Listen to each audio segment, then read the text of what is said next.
Jordan Anderson and Austin Pez Howell.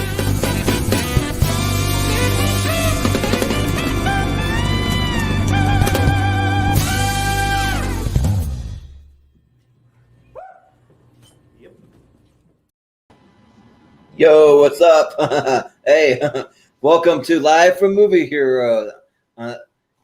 This week we are covering Saturday Night Live season 12, episode 10 to start. So we'll get into the second one we're going to talk about in a minute. But yeah, and we'll tell you all about that in just a second. But I want to introduce my host, Austin Pez Howell. How you doing? Hey man, it's another late one for me, but I'll make it. We'll get through this and we'll have fun. Right. And based on your apparel, I'm assuming we're doing tier ranker fights, best and worst Clippers players of all time, right? Is that what we're doing tonight? Oh yeah, absolutely. That'd be awesome. So I took the right notes then. Okay, gotcha. All right, I took the right notes. Ready to go. So for best Clippers players, you covered like the last 10 years and then scrap the rest of their whole history because they suck. Okay, gotcha. Okay, well, thank you for joining us for Tier Ranker Fights Clippers players, and we'll see you next time. Yep, right. We'll see you next time. But I am Jordan SNL hero tonight. So usually I go Clipper hero, no movie hero. No, but I am a diehard Clippers fan, so I just throw my Clippers gear on from time to time. So I'm trying to squash the rumors that the Lakers are Lakers and the Warriors actually are both trying to go after Kawhi Leonard, which is like the Clippers' best player. So I hope that doesn't happen. Fingers crossed that doesn't happen, but you never know. So I don't know what that means, so we'll just kind of move on. Go sports. Go my favorite sports team. Yeah, go. They scored a goal unit basket. Right? Yeah. Yeah, we are both Brian Regan fans. I can agree on that. Yeah, for sure. Yep. Yeah, but yeah. So like I said, we're covering Saturday Night Live season 12. We've been going through season 12, kind of one or two episodes at a time. Season 12, episode 10, which is host Paul Shaffer with the musical guest Bruce Hornsby and The Range. So, so I know Paul Shaffer as a sidekick to David Letterman on Late Night with David Letterman. I was never really a huge fan of his. I always thought he was just kind of annoying. When I was in high school, we would always do these David Letterman parody videos in my videotech and broadcasting class. We just always have some guy that had a shaved head. It would just sit there and be like, oh, that's a good one, Dave. That's a good one, Dave. Funny. And then he'd be just slamming on the keyboard, just kind of doing that, So that was a impression. I think before I ever really watched David Letterman, I was more familiar with Mark McKinney and Norm Macdonald's sketches of Letterman and Paul Shaffer, from 94, 95, when Mark McKinney would play Shaffer, and every time Letterman would do his joke where you would just repeat the punchline 4 different times to try to get Paul Shaffer to laugh. Shaffer would just go, or Mark McKinney as Shaffer would just go, Yeah, that was his whole thing. Just this flat monotone laugh. So yeah, but I did not realize until I started doing a little research that I had forgotten that Paul Shaffer, before he was with Letterman, was just part of the house band for SNL from 75 to 1980, which I didn't even realize that. So when he's talking about, because initially he at the end of the show, I'm just jumping at just a tad, he talks about how it was really great to be back at SNL. I was like, what is he talking about? Did he host one of the time? It's no, he was part of basically the crew for 5 years. And then, and then when he got the Letterman gig, obviously he went off and did the Letterman thing for years and years and years, which is what most people know him from. But yeah, so it was kind of a homecoming for Paul Shaffer without me really realizing that. Right. Same with me. Yeah. I didn't really even know it until I watched the episode and I saw how many references that he actually has to SNL, which we'll get into. He has quite a few. So, but yeah. But the musical guest was Bruce Hornsby and The Range, and by name I had never heard of them before.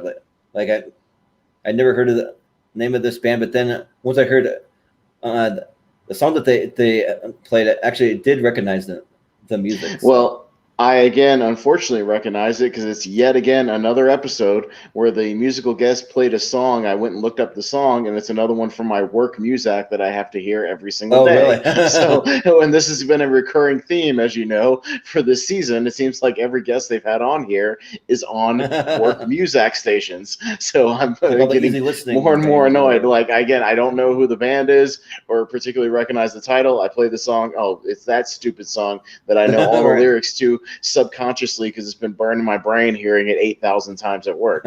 So yes, Right. just another example of that tonight. So yeah, we can completely skip the musical performances on this thing because holy crap, like I can't hear these songs anymore. I hear them every day. So no, Right, thank you. right. But one of the things that kind of like off air, you had mentioned that you're like, so Paul Schaefer's only 37 years old, but he looks like he's about 50 years old in the episode. Yeah. I thought that was like pretty interesting because like he looks like so much older. Like Dude, he's like, because he's like thing. almost all bald already. Like he's 30. I couldn't believe it. Like when I looked up how old he was, yeah, the time of this episode, he's 37. Like just for context, me and you are both like 35 years old, right? And like we don't look like we're 55. You know, and Paul Shaffer looks like he's 57, not 37. Right. You know, but I think there's just these people that, for whatever reason, just like look old. Like one of them I always go back to is like Tommy Lee Jones. Have you ever seen Tommy Lee Jones look young? He's just always looked 60 forever. You know, Jack Nicholson Jack Nicholson's looked 60 forever. You know, like it's just these people that just get to a point where they just look old in their 30s and then they just look that way forever. It's baffling to me. Like Clint Eastwood, that's another one that I thought. He's looked like Clint Eastwood since 1980. Yeah, right. Yep, exactly. He just gets a few more wrinkles here and there, but he gets like the white and gray hair at 1980. He's been 80 for 40 years. Right? Yeah, right. Yep. Yeah. Like I just think that all comes down to the hair because he has the comb over thing going on. And it's slightly long in the back, almost like he has almost like a little skullet thing going on or something. Yeah, like I don't know what's going on with that. We'll talk about hair more later when we get to Jimmy Fallon's Weekend Update sketch. But yeah, that'll be another one. We'll talk about hair a little bit, and we'll actually, I guess we'll touch on a little more when we get to the Pat Stevens sketch on this show because it's a big center joke of that sketch. But yeah, we'll get to that. Oh yeah. So I'm starting with the cold open. So basically, you just have they'll do these types of cold opens every once in a while, just like the host preparing for the show, you know, just kind of getting ready. So he's on the phone with David Letterman, and he's like, David Letterman in quotes. Yeah, right. David Letterman. Yeah, so like he's like, I don't know, Dave. Like I don't know if the show's gonna be hip enough for me. Like they're just a bunch of squares. Like it's not gonna be cool enough or whatever. And so then you have Dana Carvey, Nora Dunn, and John Lovitz come in just as like babies. They're wearing like a little like baby hat or whatever you like call the baby bonnet kind of thing, and like the oversized like cloth diapers, like it's the oversized baby outfit that you see in like Halloween costumes or in comedy movies or whatever. Just completely overblown. The bonnet, like the flower bonnet or whatever you call it. Wearing on their head, and they've got like pacifiers hanging around their necks and things like that. Yeah. And the whole thing is just they confront Paul Shaffer about like, oh, so what, you're too good for the baby sketch or whatever. And he's just like, it's just not for me. I don't think I want to do that. And like, there's this running theme, Jordan, about Paul Shaffer being like the hippest man in show business. Was that true in 1986? I raised an eyebrow to that. Right. Like, okay, so it's not like Prince or Michael Jackson or Billy Idol or these other ones that are hip with the youngins. Like I don't think Paul Shaffer was like hip with the 20-somethings in 1986. Right. I would think it'd be like some pop star or some hair metal rock star or something like that. Not exactly Paul Shaffer, like former SNL piano player. Like a rapper or something, that was like they keep harping on like he's the hippest man in show business, and I was just baffled by this notion. I never heard before. Right. Well, like my whole life, I always thought that he's just kind of weird and annoying. Really not. I just thought cool, he was like he's probably a good piano player, keyboard player, whatever. But like I never thought, and the word hip, I don't think of Paul Shaffer. I'm sorry. No. It's, No, of not at all. balding at 37, Paul Shaffer is not the hippest man in show business. Sorry, Paul. Right. Maybe But you did. I wonder if he named himself that, to be honest. Like, I don't know. yeah, right. Yeah, for real. But basically though, he just goes on to like he brings out a little chart too, and he's like comparing like how cool and Late Show with David Letterman is compared to SNL, and like how how everyone on SNL just a bunch of squares and they're not cool. And then Yeah, you it's kind of just the see age demo. It's an age demographic thing. He's saying like the younger people watch Letterman and like older right. people watch SNL. And like, but the only line that really made me laugh out of that was he said that like SNL viewers were more likely to have an operation scheduled, Oh which yeah, kind of made right. that was really the only like it was just one of those obscure like weird statistics. But yeah, like there's not much to this open really at all. It's just like him talking about how Letterman's more hip with the youngins than SNL is, or whatever. But like that's pretty much like the whole sketch. Yeah.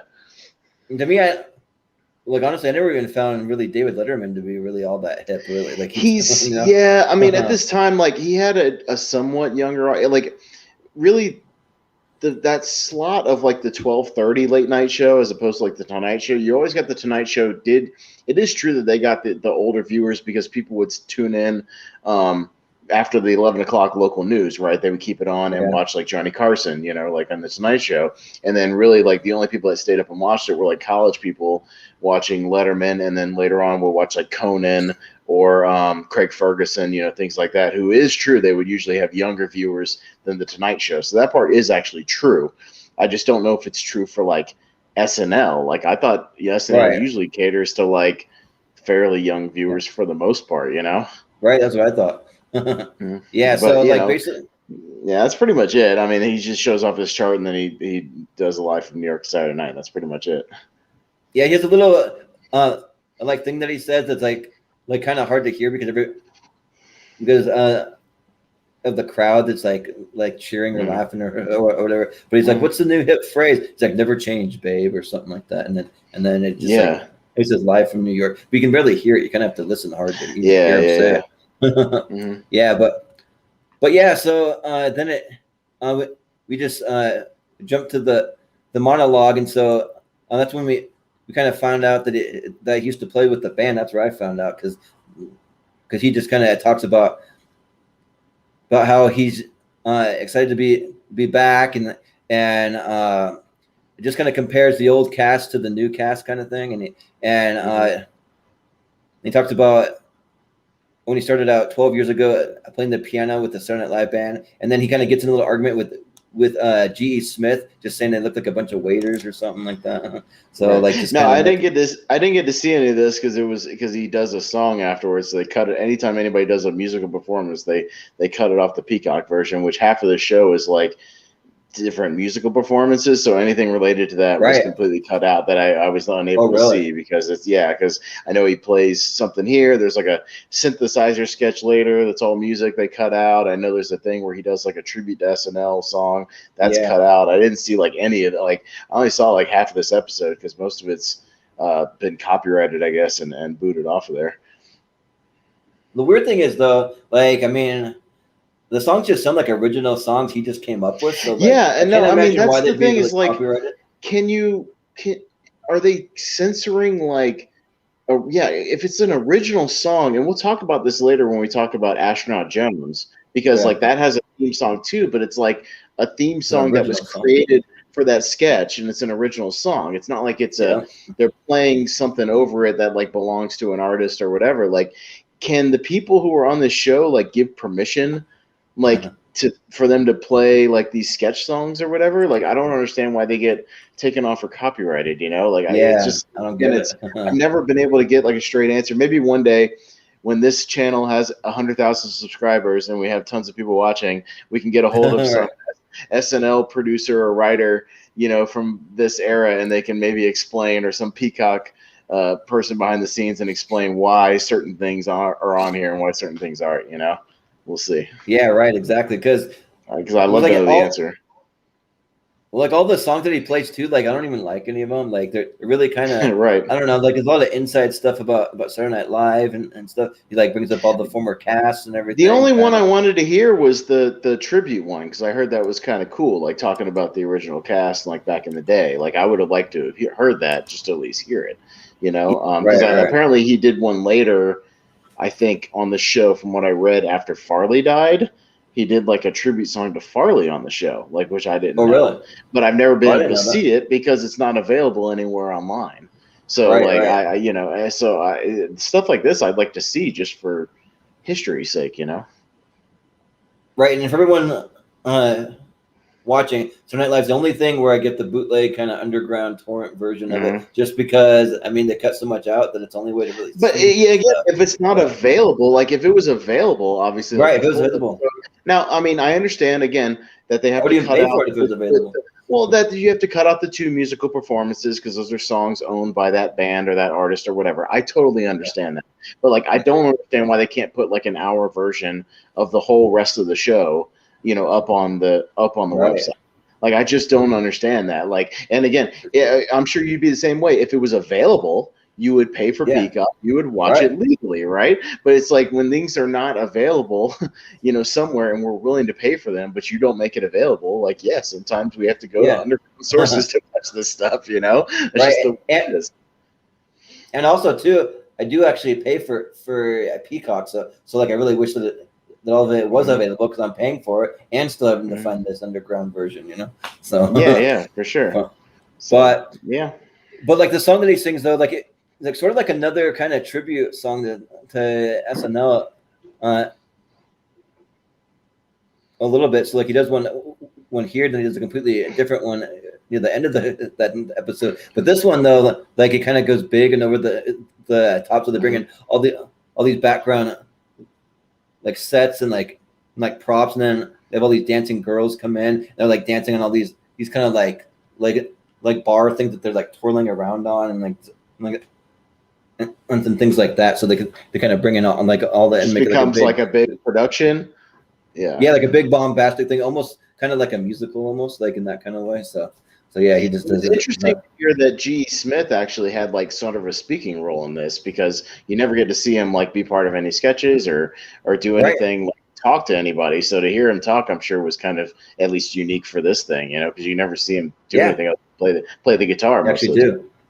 But like he makes a little reference because like they're kind of just like throwing some insults back and forth. It's like the whole like waiter thing. And if you look at the band, they're all wearing tuxedos with bow ties, so they actually look like waiters, kind of thing. But that's pretty much all that it was. You did have G.E. Smith come up to the very front of the stage and actually play side by side Paul Shaffer. So the two of them are just kind of playing together a little bit. So they must have been friends, because of his time there. So yeah. But so the first sketch after the monologue, I had the game show. What's My Addiction? Yeah. Okay.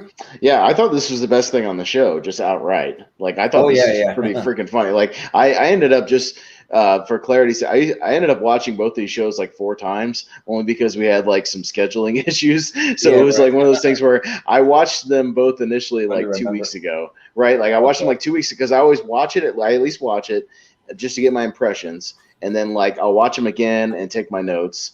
And then like sometimes if I have the time right before we go live, sometimes I'll just like have them on the TV in the background just to, have them fresh in my brain. Right. So I did that like last week because we were going to do this last week. And then we decided to do it again tonight. So I watched them again tonight. So I've seen these things like 4 times. Okay. But the point I was making is that some of these like were still making me laugh even the 4th time. Hence the What's My Addiction game show was still like making me kind of chuckle. Like I thought this was really, really enjoyable. Yeah. So basically, the What's My Addiction coming in, being filmed at the Betty Ford Center, which is like a addiction recovery place. So they film it there, and you have Phil Hartman. He comes out playing country western superstar and recovering alcohol and drug addict Johnny Cash. Cash.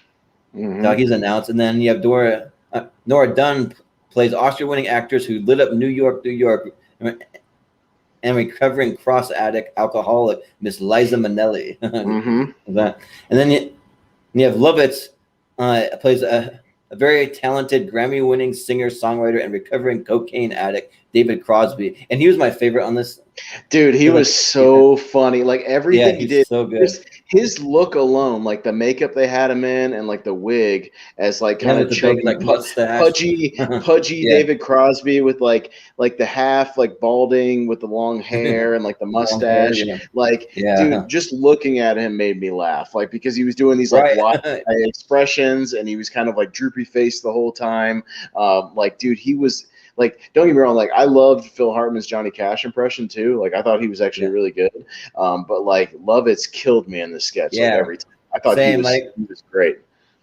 Yeah, and like I'm not like super familiar of like what David Crosby actually sounds like, but like imagine that he did it pretty spot on in impression because like he was good. Like so like when they introduced the first two, so like each one introduces the other contestant, and so that so the first two, like they're just smiling and they're happy to be there. But then when they have David Crosby come on, he's just like, "Hey man, I'm not saying I haven't had my problem. I just want to write some songs and get on with my life, man. Okay, man."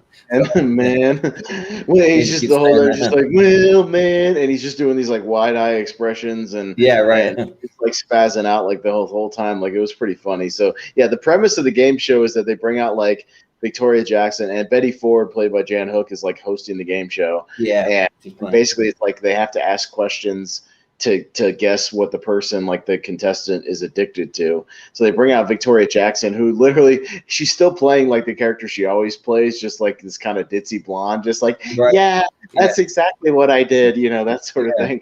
And the idea is they go down the line with the panel and like Cash will ask a question. He'll be like, "Well, do you have any gastrointestinal problems?" And she'll go, "Oh yes," and like she's just jovial and like happy the whole time while she's talking about her crippling addiction, and they have to, you know, ask about what it is.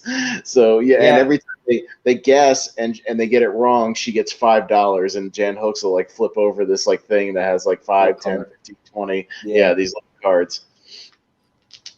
Yeah, and then like so like when they finally guess it, she's like, "Yeah, and it was horrible," but she just kind of it was a really horrible experience, and it really ruined my life. Yeah, it really ruined it. Yeah. But like one of the funny things is like even when they introduced Betty Ford as the host, they say that she's a recovering alcoholic and Valium addict. I guess I don't know if that was really true, but for this game show it was. So when Victoria Jackson comes out, she I think her was her addiction. She was just an alcoholic. Yeah, she was just an alcoholic. Yeah. And because they're kind of confused because they keep guessing like all these different prescription drugs, and then but what's funny is that like when they get to Crosby. Like Liza Minnelli asks, you know, "Do you have trouble sleeping at night?" She's like, "Yeah." And then they get to David Crosby and he goes, "Do you have trouble sleeping at night?" And then Liza goes, "I just asked that." Oh, okay. Is you freebase? He's just throwing stuff out. And you do freebase? One of the best moments was like, I'm jumping ahead a little bit, but like they get down the line again, and she goes, "All right, David Crosby." He just goes, "Not guilty." Yeah, right. Like he's like, "Hi, right, dude." He was killing me in this sketch. Like I thought he was awesome.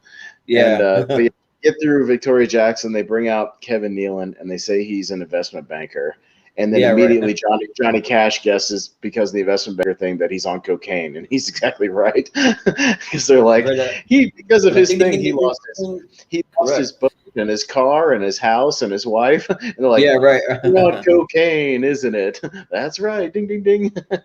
Like it's Kevin Nealon doesn't get to say a word. No, because Jan Hooks just goes, "I guess the investment banker thing just gave it away, didn't it?" Yeah, right. Like one of the questions that I have about this, and maybe you know, I'm not sure, but they have the third person come out playing someone playing a boy George, but do you Boy know who George. was playing him? Like, I have no idea who even played him. That was Paul. Like, Paul Shaffer was playing Boy George. Really? Because I thought maybe I thought it was him. Like, I almost didn't even recognize him. Like, no, he. When they had him all done, because they had him, they had this hat on and all this stuff. He looked like Carvey at first. I thought it was Dana Carvey, right. But no, it was Paul Shaffer. No, Shaffer was playing Boy George. I even thought that it might have been Whitney A. Brown, maybe. Like, I wasn't even 100% sure. Yeah, so and the Schaefer's playing Boy George, and it's like a mystery thing. So they've all got blindfolds on, and every time he answers a question, he goes, "No, I didn't." He's trying to mask his voice because obviously Boy George in real life has like a very effeminate kind of voice, and he's trying to mask that. And like they eventually figure out it's him or whatever. But the funniest thing about it is they're all wearing these blindfolds and they all take it off and they see it's Boy George. But David Crosby just keeps his on the entire time, even through the end of the show. And he's just wandering around the set. Yeah.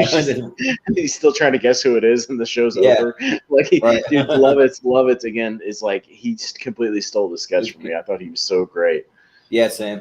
Yeah, I thought he was awesome. So, but yeah, so so I don't know if he even had the next one. Was supposed to be it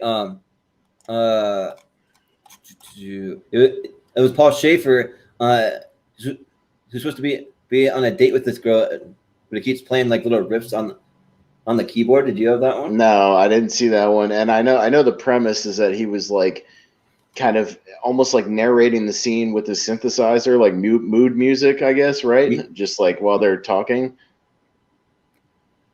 Yeah, so like he just be like playing some like music as she's walking over, like trying to make it like sound kind of sensual or something. And then like he would say something kind of shocking, then he'd be like dun dun dun or like whatever, just like do things like that. But like I'm not really sure why they even cut it out, because really like he's just playing like he wasn't playing any like 5 seconds here, nothing really. Well, he wasn't playing songs, right? He was just playing like tonal notes like you'd hear on like a soap opera, right? Like something like that. Yeah.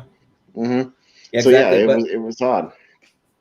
But like basically though, so he's on a date with Nora Dunn. So like she shows up and then he's like, oh, what are you doing here?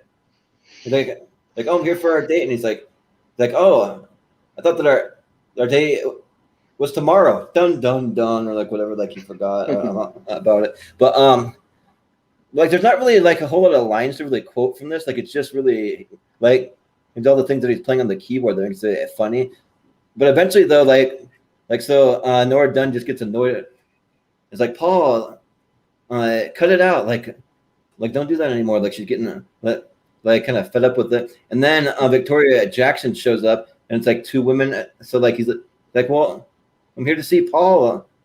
I'm here to go on a date with him. And he's like, what? Like, you little bimbo, or like whatever. So they're kind of throwing a little like jabs back and forth. But so like eventually they're kind of like pissed off at him because like he's like a 2-timer with both of these girls. So like he's trying to sweet talk his way out of it, but eventually they end up just leaving. But like Paul Shaffer, the whole time, like he never even looks phased. But like he's just in like a super relaxed state, just like playing songs on the keyboard. And then like even after this one, like he plays the song like I forget who sings it, but it's like when you're out on the town, it's Saturday night. Like he starts like playing the little like Saturday night song. So like it's not a Saturday Night Live song, but it's still like to do with Saturday night. So like he like played a lot of stuff like having to do with Saturday night. So I thought that was kind of interesting. But like so like at the end he just keeps playing and then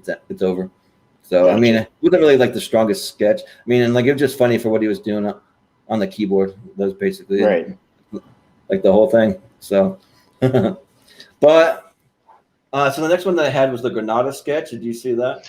Yeah, the Grenada experience thing. It was like it was like a parody of like do you know what this is a parody of essentially? Well, it's like Time Warner books, kind of like those Time Life like encyclopedia type things. Yeah, the Time Life books. So so it's like an encyclopedia spoof, but it's just like like all about the Granada experience. It's like 48 comprehensive volumes, one for every hour of this experience. Or this explosive period in our history. You'll experience firsthand what it was like to ask questions from people with British accents. Or let's see. Oh, sorry, my screen just like totally jumped. But yeah. Oh, and it's like you'll attend secret meetings in the White House. You'll meet the man who first realized that somewhere in the world there had to be a country we could lick, and then he just pulls out one of the books, and it says Breakfast Day 2. So you see how like intricate and like complicated, like they get into and the joke is that it's a 48 volume thing, literally detailing every hour, because for those who aren't familiar, the Grenada invasion, the whole Grenada operation lasted literally 2 days. So it was 48 hours. And so they're trying to do like a spoof of the Vietnam experience, which was like this big 50 volume thing about Vietnam, which obviously lasted years and years. And the joke is that, they're doing this giant volume about something that literally lasted 2 days. So they're chronicling hour by hour by hour. So you get a volume about breakfast and things like right. But have you ever seen the movie? So the Clint Eastwood movie that's called Heartbreak Ridge, where like Well, my wife showed it to me. Like, it's a pretty interesting movie, but like basically the whole entire movie is just Clint Eastwood doing one-liners, like the whole entire movie. And so like it's a weird movie. It's a really weird movie. Yeah, and like, what could we like talking about? Like how he fought over in Grenada. Like, we could be like, I fought over Grenada, and it was hell over in Grenada or whatever. And But when we started talking about it, like I literally had to look it up.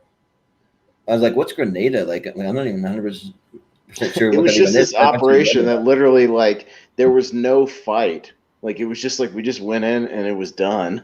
Like I don't even remember exactly like what it was over, but the whole joke is that we had like no resistance to it. You know what I mean? It'd be like if I don't know, like what's a good comparison today? Like if we invaded. If we invaded like Cuba today, there'd be like no resistance because the American military would just like crush, a little island. You know what I mean? It's nothing. Right. It'd be like if we invaded some like Bora Bora, random island. You know what I mean? Like it's like you're not going to get any resistance. Like their military force would be like a dozen dudes. Just like it'd be stupid. Like it was just. Like I forget the purpose of the thing, but you can look it up. Like it was just whatever. It's become like a punchline more than anything now. Yeah, right. Yeah, but so that's all for that. Little commercial. Like it was pretty short, probably like 1 minute long or something. Gotcha. Like that. No, it's just like a little commercial thing, like they do, where they're like a minute. Yeah, no big deal. Yeah. But the next thing that I had was Weekend Update. So you've teased me about how you have a hot take about this installment of Weekend Update. So now that we're here, you have to tell me what your hot take is. well, so I consider it a bit of a hot take, but like for me, I thought this was the strongest Weekend Update that we've had this entire season. Like I thought that like for me, there's actually some memorable jokes and some things that I actually. I can't disagree with that because once you said that, I went back and watched it again like 2 hours ago, and like. Yeah, he had way more hits than misses this installment than he did other ones. I thought you were going to say this was like the worst one yet. And I was going to be like, did you remember the one where him and Chevy Chase were both bombing for 7 minutes straight? Like, so, yeah, I mean, no, I thought it was like one of the more solid. Maybe he only wrote like 3 of the jokes on this one. Maybe like a whole bunch of the other writers like wrote his jokes this time. You know what I mean? Yeah. It could have been one of those things. We almost wondered like if they realized like what you're writing really like isn't really hitting really very well with the audience. So let us help you out a little bit. We'll like help you like kind of punch it up a little bit, just like some stuff. There was a few more like there was a few more like pop culture-y kind of jokes in this one. Things outside of like political realm, which he sticks to like political stuff most of the time, and like that's fine to lead off with, especially if they usually do if there's a big story somewhere. But like there was a lot more like pop culture references and just like weird side tangents like that was out. You could tell were out of his realm of what he would write. So like I think that's why it was a little bit stronger. The cops are coming for me out my window. Sorry. Oh man, you had such a hot take that they're they're gonna come and arrest you. Yeah, right. But, right. Exactly. But because you weren't in the past, you weren't praising A. Whitney Brown, so they're coming to arrest you. Right, everybody right, loves yeah. it, except that everybody loves A. Whitney Brown's Big Picture, except the two of us right here. Right, yeah. Like the crowd seems to love it. I don't know why. Yeah, but but yeah, no, there were some good jokes here, man. Yeah, for sure. But yeah, I probably wrote down probably like 5 or 6 of them. But I mean, I'll just go through a few of them. But like one of the things that like we have to kind of get myself like past the fact that it's Dennis Miller and like just his type of humor that like doesn't always really like super resonate with me like super well. But like sometimes like if I kind of put myself in that type of mindset. Mm-hmm. Well, so like when he first opens up, he just did a little thing. He was like, "Mom, I made it. I'm a hairdresser or something." He's like shaking his head a little bit. And I was like, "All right, that's kind of if I'm using for a Dennis Miller thing, you know." But then Right. then one of the like jokes like I imagine probably he wrote because it's like one of the like foreign ones, but I actually kind of liked it. Where it's like this week the U.S. ordered all U.S. citizens to leave Lebanon within 30 days. Boy, that really cuts down on my travel options because when I can't get over to Pamplona, Spain, I love to drop in on Beirut for the running of the tanks, you know, or like Yeah, he had one whatever they got about going over there. some like immigrants saying like they need to get their visas in order to get to America because America doesn't only takes American Express or something like that. Oh I thought yeah, that was yeah. kind of a clever little joke. Right. And yeah, the only other one I wrote down that I thought was kind of funny, he did some bit about the Pope, and then he talked about the Pope like branching out into other things, and then that he was introducing a sneaker, and it was like the Air Pontiff, and he holds up like a sneaker, and it's like a sneaker with like that goofy Pope hat like popping off the top of it, Right, which I thought was pretty funny. Like I thought that was a pretty good little like. There was a few more visual gags on this one because there was another visual gag about like the Surgeon General at the time about how he looks the same flipped upside down or right side up, like with his hair and his beard, which I thought was pretty funny. When they showed that one in particular, like I almost thought that like maybe that like that they put the picture upside down maybe on accident and he just kind of rolled with it. That like was like, yeah, you know, like we already know, like he looks the same right side up as he does upside down. I don't know it, like if it was on purpose, I'm not totally sure. But if it, I think it was on purpose because that was like the premise of that was just the premise of the joke. So I'm pretty sure it was on purpose. Yeah, he's like, just reminding everybody. Yeah, right. But then like he has some kind of just little quick little thing that was like Larry King and Angie Dickinson.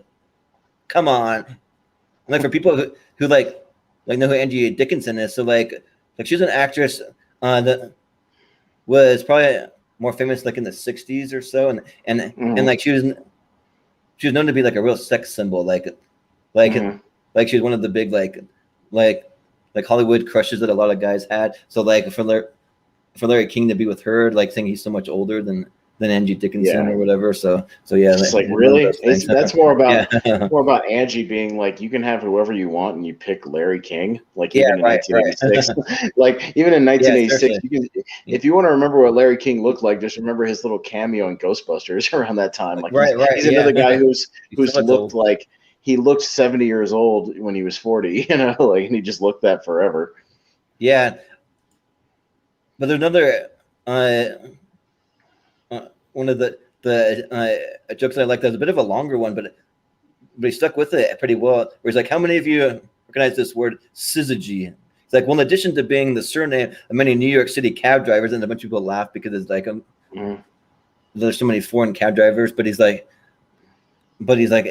it's also a term that indicates a condition in the universe where many of the planets of our solar system are in a straight line, thereby throwing off the gravitational pull on Earth.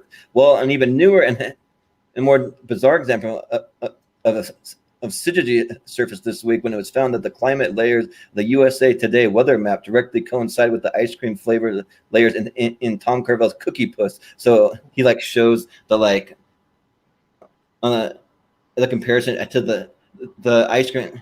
And for people who don't know what the Cookie Puss was, like it's basically like a whole bunch of different ice cream flavors, like in this giant cookie thing. But Mm-hmm.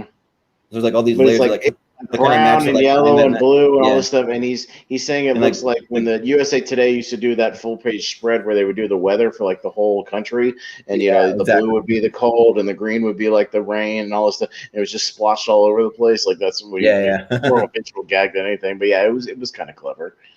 Right. Where it's like experts in the field think that it could mean the end of life as we know it on this planet or something, kind of like it's like okay. It was kind of clever. And then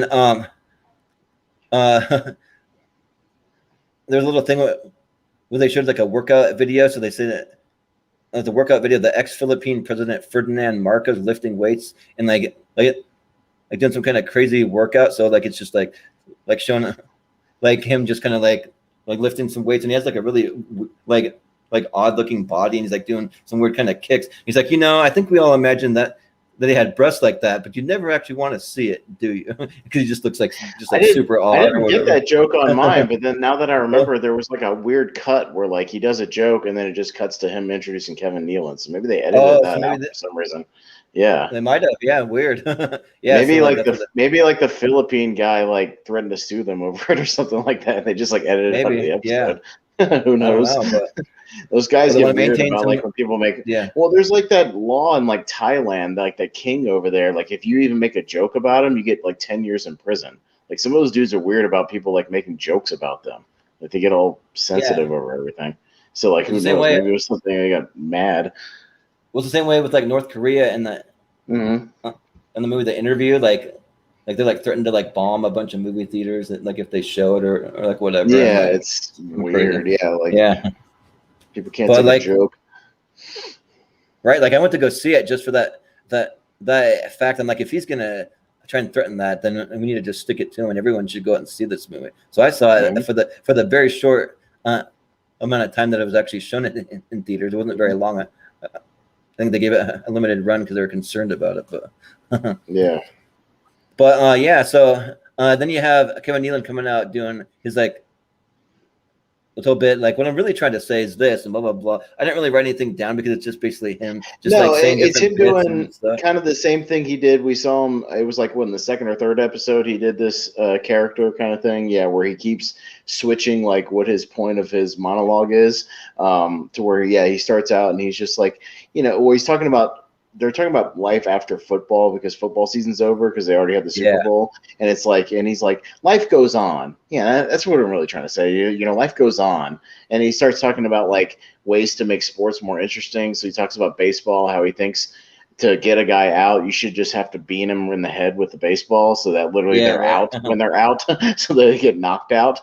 And then he's talking about that. And he's talking about the varieties, the spice of life. No, that's really what I'm trying to say. You need a little variety in your life. You need a little variety. He kind of changes topics again.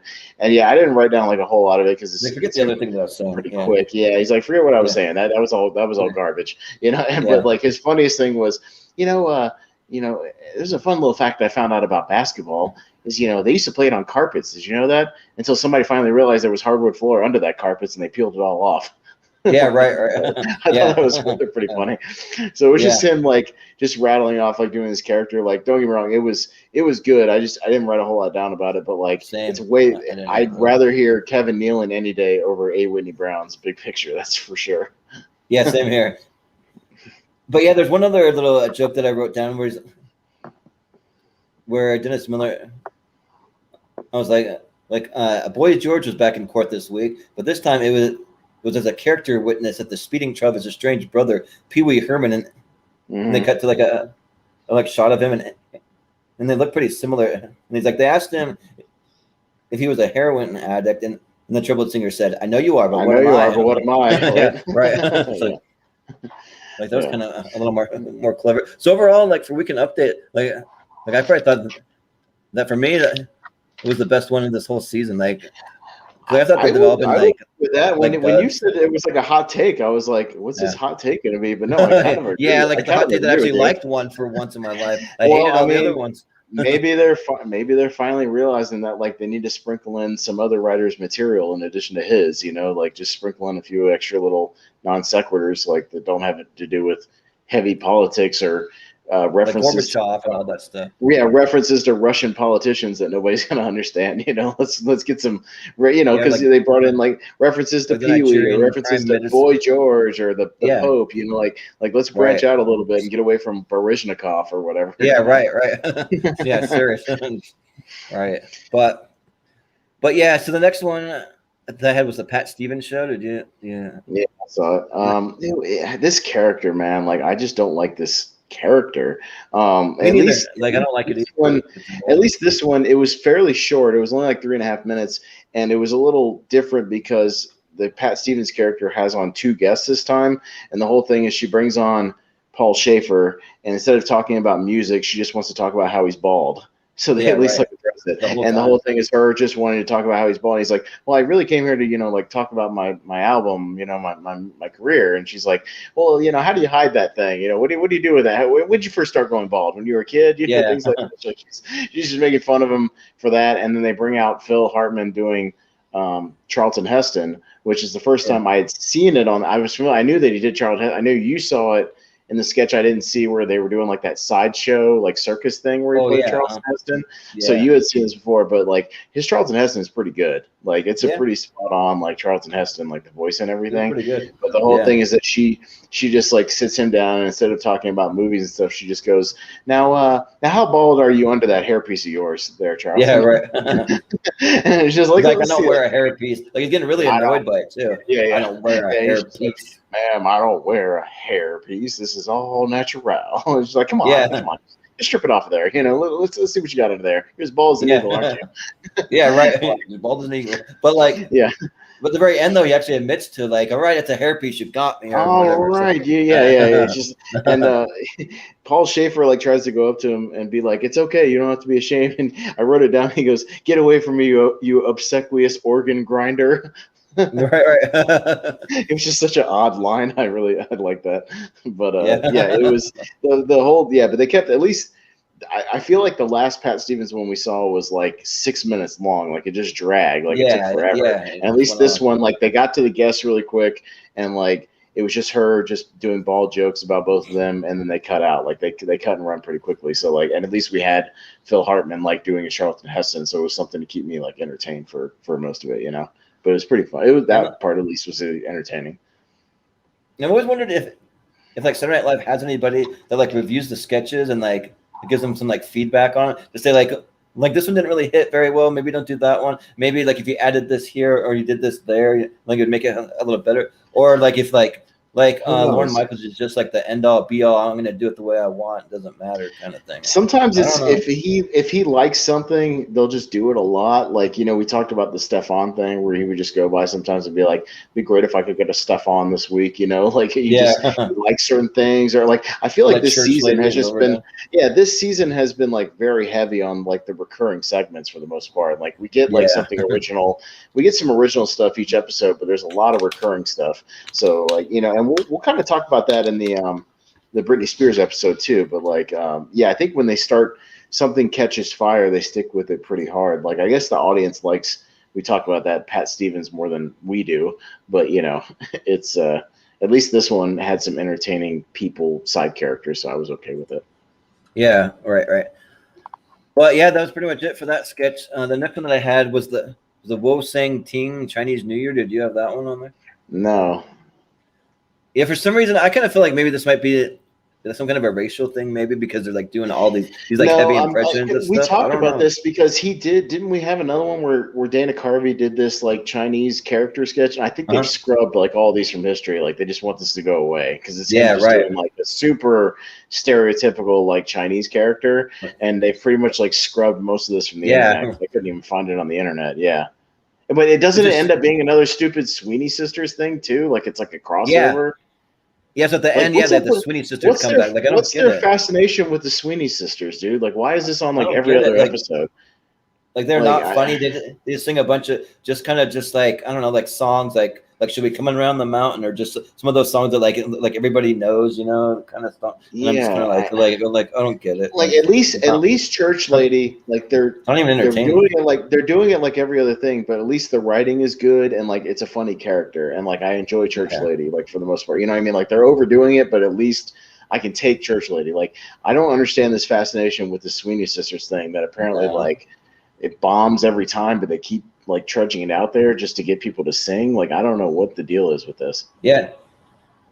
I don't know. And also, if you said that there was Paul Shaffer playing Boy George, then I guess Paul Shaffer comes out and like plays one of the Asian guys, because like I did not recognize him at all. Didn't even sound like Paul Shaffer. Like I even thought that like the Boy George one, like he's like trying to do like an intentional deeper voice, but like at the end, I think he actually like uses his regular voice, and like to me, it didn't even sound like Paul Shaffer. So like, but it's the same person playing the like host of this like Chinese New Year's party kind of like sort of like convention sort of thing. But like, there's some funny stuff in it though. Before they get to the Sweeney Sister part, where so they're giving away some like prizes and like have a little raffle thing. So they give away the this rabbit in a cage, and they have a little raffle ticket that they call, and then like Carvey, they call his number, so he's like, oh, that me. He's like, I can't believe it. This is so cool. It's crazy. They asked me how business is, and he says, oh, business is a no good. Nobody wants to buy chicken because chicken make a lousy house pet. Oh yeah, I try to make people buy Hank here, and he does tricks for them, but they always screw it up. I tell you, he no good. He got no stage presence.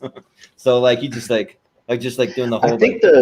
I think the chicken in a house, chicken is not a house pet thing was like a catchphrase that character would do, if I remember right. Yeah, like it's just like a recurring, like he would just try to work it in. But yeah, like again, this is one of those like products of his time. Like I'm not saying it isn't funny or whatever. Like I'll never be like, well, they should never do that ever again, or like I'll never watch it, But like I'm not against like censor, But I guess they've decided this character is like just unacceptable, to put on Peacock or whatever. But yeah. Well, one of the funny things is like they put the chicken on the table, and he's like trying to make the chicken do a bunch of like tricks that a dog would do. So he's like, sit, stay. He's like, come on, like you come here, and like, but the chicken, like it's not gonna do anything. So like it just sits there. But then eventually he's like, no, I don't want rabbit. Rabbit and a chicken, they don't mix. No, they argue about every little thing. That rabbit gonna try to multiply and take over a pet chicken shop. No, thank you. I take a gift certificate instead or something. So he does that, and then they have the Sweeney Sisters come on right after that, and I didn't really write anything because I don't like the Sweeney Sisters. And then at that point, you fast forward to the next sketch. Exactly. Yep, exactly. But so the next one was like the Woody Allen fans or like impersonators at the movies. Did you have that one?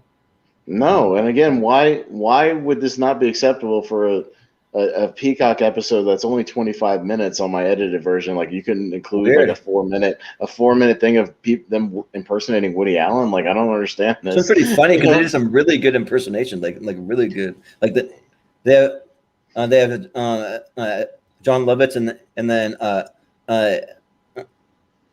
Dana Carvey doing an impression, and they did like a spot on job.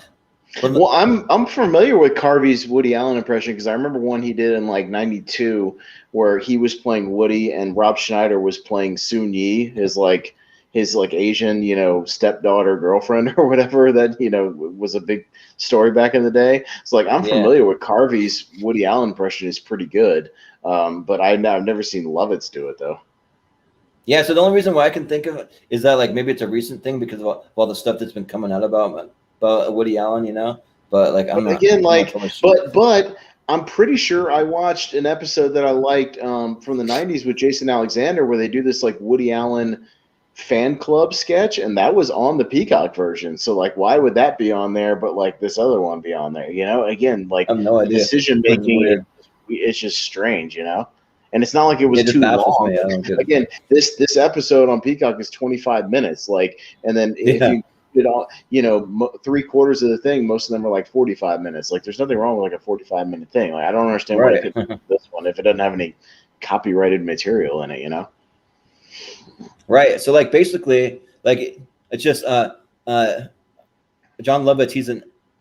in line with Victoria Jackson, and they're in line. We didn't see this Woody Allen movie called Radio Days. I've never seen it. I don't really know much about I've it. never seen it either. I'm not a big Woody Allen fan, dude. Like I watched like Manhattan and Annie Hall, like a couple of his Same. There's only two I've seen. 70s and 80s. Like I watched like the ones that everybody like raves about, and I watched like Annie Hall, and I was like, it's fine. You know, like I didn't see a whole lot of that was like special about it. The only movie I've really enjoyed of Woody's, it was like one of the more recent ones. It was that one called Blue Jasmine with Kate Blanchett, where she's like kind of an OCD like prescription pill. And the only reason I saw it was because Andrew Dice Clay plays kind of like a semi-serious role in it, and he's really good in the movie. Oh wow! And so like the movie's pretty good, but I'm not like a Woody Allen guy. I know there's people that like obsess over his movies, but I'm not really a Woody Allen fan. Well, like for me, so the very first time that I ever saw Annie Hall, I actually saw it in a movie theater because the movie theater that I worked at, they were showing it there. So like they would show some classic movies from time to time. So that was kind of cool. Like I actually really liked Annie Hall. But then so I saw Manhattan, and like everyone kind of just like made Manhattan out to be this like complete masterpiece of a movie where the way that it was filmed and the way that it was written, all this stuff. But it's really him kind of going after this like underage girl like the whole time, and it's like really weird, kind of creepy. Yeah, it's really weird to watch nowadays. Yeah, You're right. Yeah, so, but, and then I've also seen what's the one that has Owen Wilson, and it's like something in Paris. Oh yeah, Midnight in Paris. Yeah. Is that it? Yeah, Midnight in Paris. That movie's okay because it's like him. It's kind of like not like a time travel movie, but it's kind of like a weird. Sort of like it's kind of like that. It's sort of like a time thing. Yeah, because you have like Tom Hiddleston playing like somebody I can't remember, like an author. Like you get a couple like you get a nice little side cast. Yeah, like that movie was okay. Yeah, he does movies like that every now and then that are all right.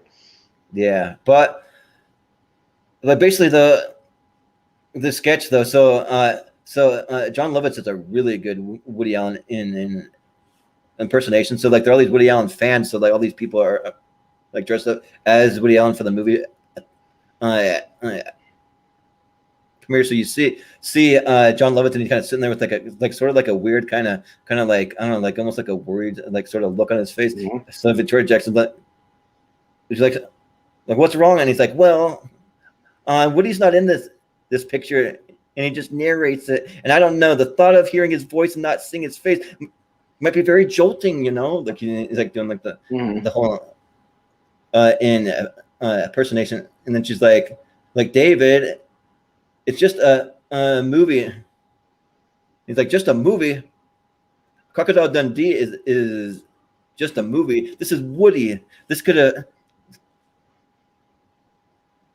a profound effect on the entire Upper West Side. I mean, come on. And he like comes up and he's like talking to the camera, and how like Woody does it in some of his movies, and he's like, I have to keep reminding myself that this is a purely physical relationship. I mean, look at her. She's beautiful, and she's got a great body. She's an animal in bed. Last week, I scratched my cornea on her nipple, and then Dana Carvey, he walks up doing kind of a similar impersonation, and then he mentioned that his girlfriend had just left him, and then they're like saying like Woody Allen, like he's. Oh yeah, so actually, Victoria Jackson's like says Woody Allen, like he's not in everything. I mean, like it's not your entire life doesn't have to revolve around Woody Allen.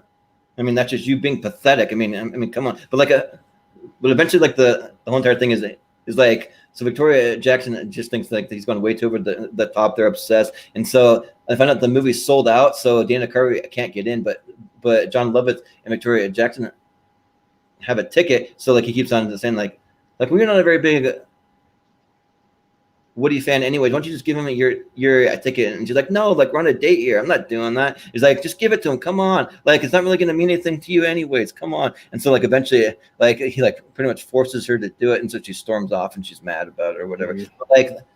But the whole key is the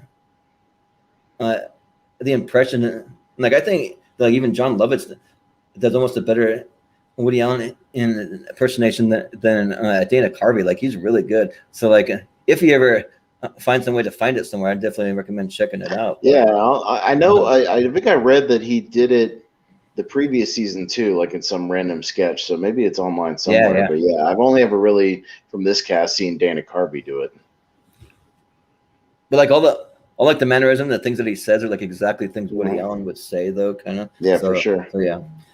But yeah, so then we had a musical performance. So Bruce Hornsby and the Range came out. They performed this song called "Mandolin Rain," I guess. But so that was that.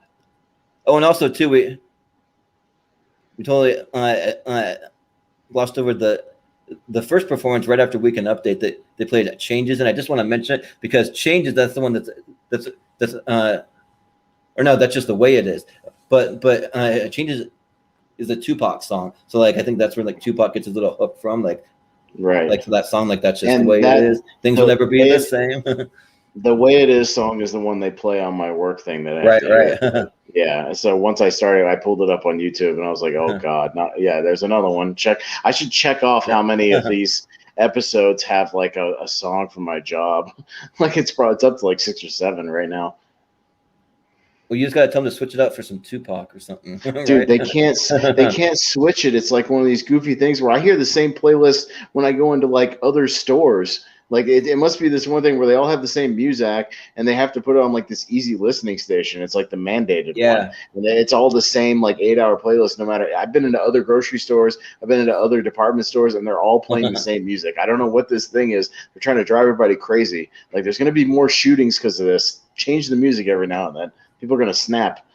Yeah, well, so I used to do some merchandising for Safeway and Albertsons out here on the West Coast, and they had the same exact playlist also, and like even the same ads. Like they would like play this like annoying Mentos commercial over and over. I remember that, or like they just play like the same stupid thing over and over. So like I always come in with some headphones whenever I could get away with it, and it would depend because like they had a headphone policy where we weren't really supposed to wear them. Every once in a while, we'd have different like managers for the night because the managers would oversee multiple locations. Every once in a while, it would change depending who we got. Someone would actually be okay with us when headphones would be like, yes, I don't have to like blow my brains out tonight. Hear the same thing over and over. You know. I mean, definitely when I was on the overnight shift, like we would all bring our own headphones, listen to our own. That's the only way you lose your mind if you didn't. But like now that I work during like hours, opening hours, I can't listen to anything. So like that's all I hear all day is these. I try to tune it out. Like most of the time, I can kind of tune it out, but it's grating, man. Like it's one of those things where all the lyrics to every song, not because you want to, but because it's been burned into your brain. You know? Yeah. But anyways, the next one was a Spanish commercial. Did you have that one? It's like yeah, I did. Well, so it's one of those things that kind of makes me wish that I knew a little bit of Spanish because they look pretty funny. I can tell you, I can tell you everything they said here. Everything. Right. And not because I looked it up, because I took Spanish for 4 years in high school. So I can't really speak it that much anymore, but I studied it enough to where I can understand conversations and I can pick up like most of the stuff, you know what I mean? So I watched this a couple of times, and by the 3rd or 4th time, I pretty much knew exactly what they were saying the whole time. So I could tell you what they were saying if you want me to tell you. I didn't run this through Google Translate or nothing like that. So the idea is that they're literally doing this like commercial, and it's all in Spanish. There's not a single shred of English, and it's Phil Hartman doing this it's like a commercial. So the whole idea is it starts with Paul Shaffer is like eating dinner, and Victoria Jackson comes in, and he starts complaining to her that they're eating. And this is all in Spanish, but I can tell you pretty much what they were saying. He's complaining that they're only eating. That they're having rice and beans again for dinner. And Victoria Jackson's like, well, what do you expect me to do? You've got a terrible job, and this is all we can afford is rice and beans every night. And he's just like complaining. He's like, rice and beans, man. And then it cuts over to Phil Hartman, and he's got like this tan and like this slip back, like, black hair and like a black mustache. It's like a typical like Mexican thing. And he's going like, are you tired of eating? He's going like, are you tired of again, he's only speaking in Spanish. This is just what he was saying. Through my translation in my head. So he was like, "Are you tired of eating the same dinner every night? You know?" He's like, "You don't have to do this anymore. Do you need another source of income? Well, come get an opportunity that the United States will never give you. Let's go, something about organ donation." He's like, "Come down to Mexico." And he goes, "And let's take a look at this chart." He goes, You have organs that you don't even use. You have 2 kidneys and 2 lungs. You only need one of each. So you can sell one, and you can sell one of each and make mucho dinero, lots of money. Selling your kidneys. And so, and he's just saying, come down to Mexico and sell your kidneys. And they put like a phone number online, and then it cuts back to Shaffer, and he's kind of sitting there and he's going, "What are we having dinner tonight? More rice and beans?" And she goes, "No rice and beans tonight." Or he's got the bandage, so he gave away his kidneys. He's got like a band-aid around his all wrapped up around his thing. So he gave away the kidney, and she goes, "No more rice and beans tonight. Tonight it's steak and lobster. Beefsteak, lobster. It's like surf and turf." So he goes, "Oh, beefsteak," like it's surf and turf, and it's basically like, "No more rice and beans tonight. We're having steak and lobster," and she serves with lobster. And like that's the idea of the sketch. Is like it's like you can come down here and make extra money and give us one of your organs that you don't need. You've got 2 of this and 2 of that. You don't need those to live. So that's the idea of the sketch, basically at a rudimentary level. And I kind of got the gist of it, just even like for not even being able to understand it. Like I kind of got that a little bit. When they do these sketches, they have to use very like basic, almost like Spanish 101 type stuff. Like if you took a semester, you could pretty much understand most of this. Again, I can't speak it as well. I can't speak it as well as I used to, but I took it so much that I can understand like basic conversations, and I can pick up the key words and like understand the context. So like, as I also, Conan O'Brien used to do these sketches called Conando, where it was like these Telemundo parodies, and they would do it all in Spanish, but like they would use like very basic like Spanish 101 type stuff, you know what I mean, where you could kind of pick up what they were saying. So like there was things in this sketch like your trabajo, which is job, like you have a bad job, so you don't make enough dinero, like you have arroz con pollo, arroz con pollo is like chicken and rice, but you're saying like arroz con whatever. So like there's things like that, and so like I can pick up that stuff when I'm watching these, you know what I mean, because I took several years of Spanish. So that's the idea. So I picked up most of this, and like you get the idea of it. Yeah, right. I was almost tempted to send the sketch to my brother, because he used to live in Chile, so he lived there a couple of years, so he speaks fluent Spanish, so like he would have been able to translate. But like if you send it to him, he'll probably tell you what I told. Like it's pretty much what I just told you what it is. Like it's pretty close. Like I probably missed a few things here and there, but like what I told you is pretty much the general idea of what he was talking about or what he was saying. Yeah, for sure. But one of the funny things is like, so at the end you like see the phone number and it says 1-800-9-kidney. So like. So like just for fun, I decided to call the number to see what would actually happen. So I called it, and it connected me to the Kidney Foundation of Illinois. So they're like, it was an actual real like a kidney number. So so when they answered, like I just couldn't like help but just start like cracking up laughing. So like I was like laughing so hard on the phone. I'm like, sorry, like never mind, and I just hung up the phone. But like I just thought that it was funny that like even like a sketch from the 80s, like even to this day, like it's still a kidney place or something. Just like, that's interesting. I always wonder about that. And usually these old things, like I watch all these old wrestling shows, and they'll have like the old hotline number or like this number for this thing, but like most of the time they'll blur it out if they remember to, but sometimes they don't. And you could like call them now, and especially if they're like 1-800 or 1-900 numbers, most of the 1-900 numbers just become phone sex hotlines. Right. But the 1-800 numbers, sometimes you'll get something interesting, like they'll just turn into some other, automated whatever for some company, most of the time. But yeah, it's interesting, like to see if those numbers are still in service for sure. Well, it's like when I was a kid, like I used to have, well, basically I still do, but like I pretty much have the entire movie Home Alone memorized word for word. So like, we'll send Home Alone 2 when he's watching the little game show. He's like, guess it's the celebrity game show. Ding, dang, dong. We'll stay at the world-renowned Plaza Hotel. 1-800-755-3000. 3000. Yep. And then he's like, thank you. I'll do just that. But like, like when I was a kid though, I would call that phone number all the time, and like that was the phone number for the Plaza Hotel. So they probably got like all kinds of like phone calls because of that. Yeah, so it's kind of interesting, but yeah. So let's see. The next one that I had was the next one that I had was the SNL tribute song where he's like singing about Saturday Night Live through the years. Paul Shaffer. So like he came out, he kind of sang it to like the to the Frank Sinatra song. Like in 1975, it was a very good year. It was a da da da da or whatever. But like he just changes all the lyrics to be things about Saturday Night Live. So he's singing about all the cast and like different sketches and different things. So like it's pretty interesting if you know all about the history of Saturday Night Live. If you don't know much, it's really not really all that great, kind of. But yeah, that's well, it was kind of hard to believe. Like I read something when he was singing it. They'd only had one person who had deceased at that point, and that was John Belushi, from the cast. Yeah. And then when if you were to do it now, like obviously there's a lot more than that, both from natural causes and not natural causes. But yeah, like it's kind of, you have to put yourself in that 1986 mentality that they'd only lost one cast member at that point. So, right. So now it's like. I probably couldn't even name all the cast members that passed away. But there's been a bunch. Phil Hartman obviously was murdered. You had like Farley passed away from his drug overdose. I think Gilda Radner just passed away from natural causes. But that was like natural.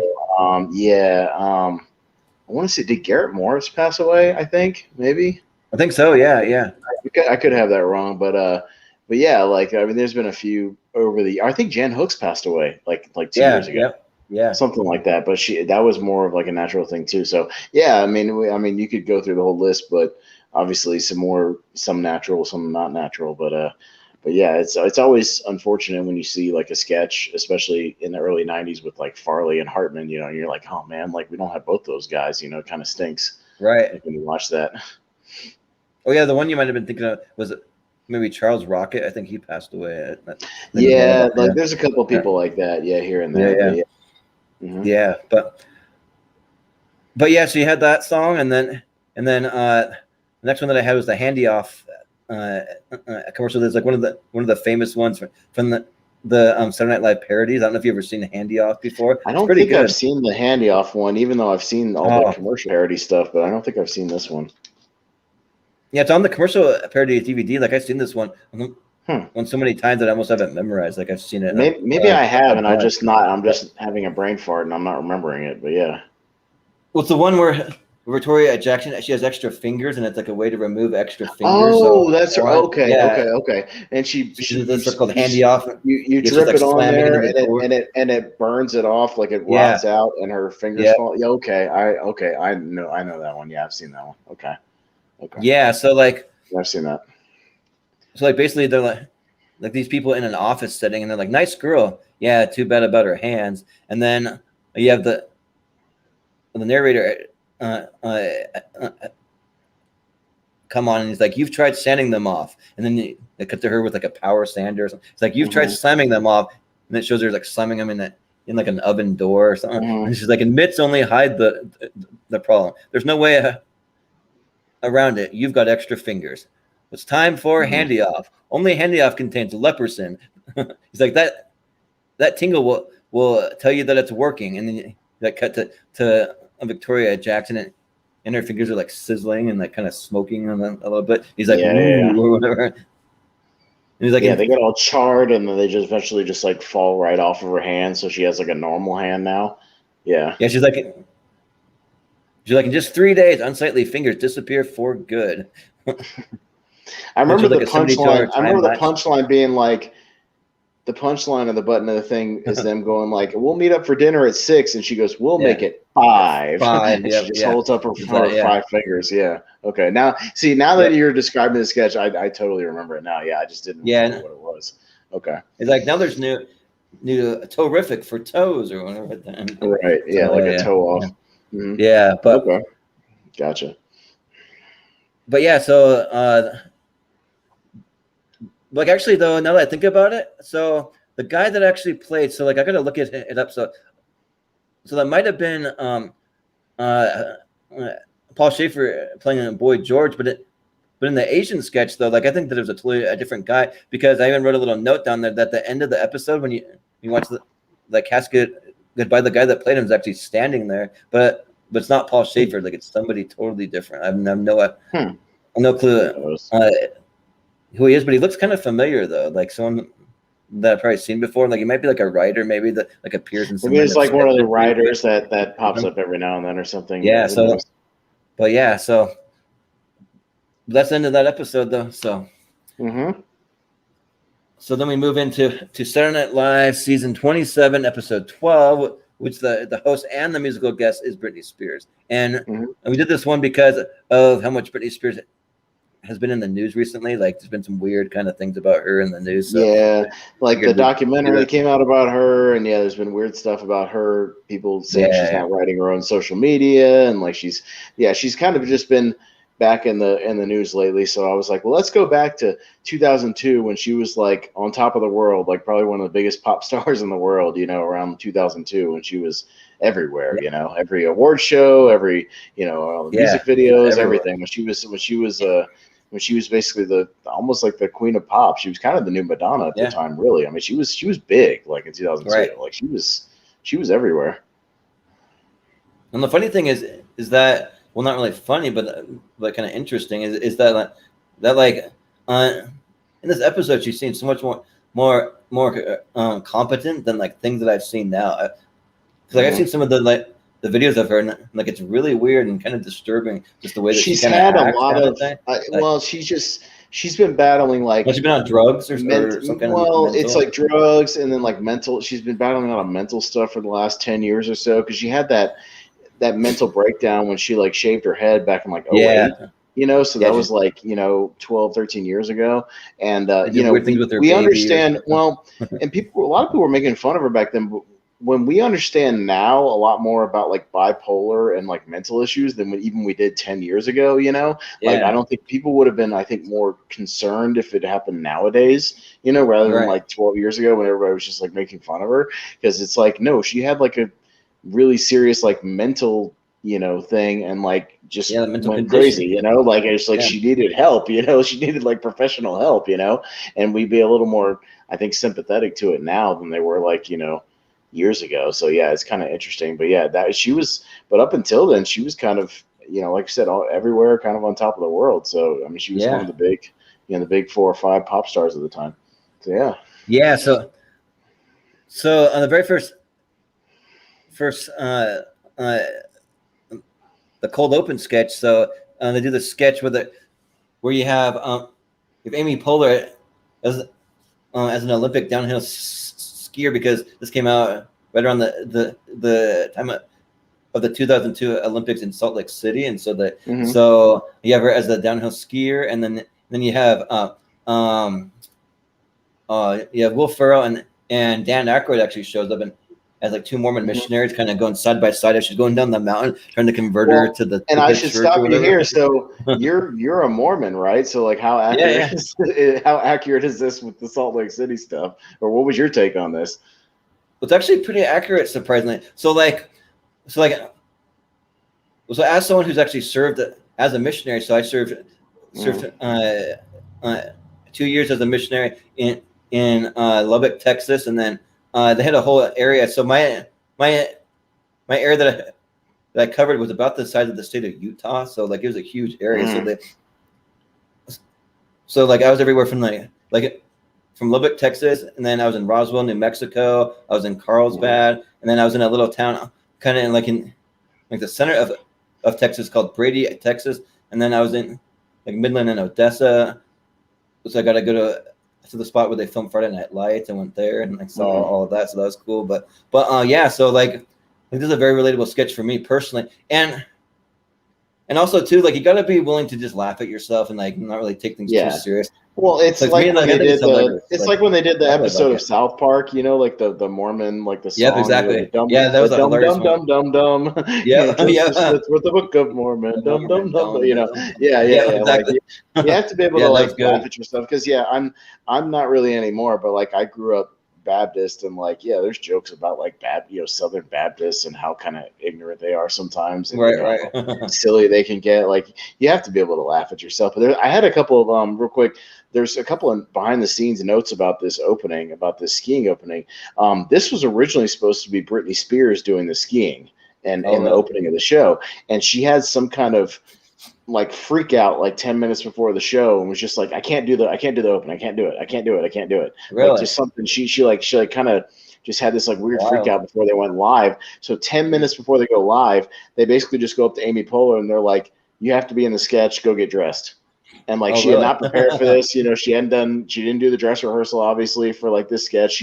She like was familiar with it, but she didn't like memorize anything. You know what I mean? Like, she had no time to prep. So if you notice, she's doing this sketch and she's reading the cue cards the entire time, because that's obviously the only thing she can do. Yeah, right. She's having to, she's getting thrown on live TV, just having to fill in. And then Dan Aykroyd wasn't supposed to be in the sketch either. It was supposed to be Chris Kattan. So Dan Aykroyd, and by the way, the reason he's on this is because if you remember, she had a movie coming out around this time called Crossroads. It was like the Britney Spears movie, and Dan Aykroyd plays her dad in the movie. So like, that's why he's on this episode too. So I didn't even know that. Yeah, it's not a good movie, but like, I don't really ever was like excited to check out or anything, No. You don't. You're fine. You don't need to check out Crossroads. But if it ever comes up on the Schmodown, Dan Aykroyd plays her dad in the movie. So there you go. Okay. But yeah. Nice. But anyways, but it was supposed to be Chris Kattan, and Dan Aykroyd had a couple other sketches that he was featured in the dress rehearsal, but a lot of them bombed and they got cut before they actually did this episode, because the dress rehearsal is like longer than the actual episode. They have like 3 or 4 extra sketches that get cut, before they trim it down, and all of his sketches got cut. So they ended up putting him in this sketch, and then later in the Leatherman thing that we're talking about, they inserted him into those sketches just to give him something to do because he was already there. So yeah, he ends up playing one of the Mormons along with Will Ferrell, and then Amy Poehler plays the skier instead of Britney Spears. Okay. Because like, I have a little bit of a hot take about like Dan Aykroyd and like some of those like early SNL guys. So like, like I never really found Dan Aykroyd super funny, like in almost anything. Like I don't really understand all the real hype. I mean, like, he's good in like Tommy Boy and obviously like Blues Brothers, like he was good in. But besides some of those, or like Ghostbusters maybe. But besides those though, like I'm not really like a huge Dan Aykroyd fan. But like, he's hit or miss.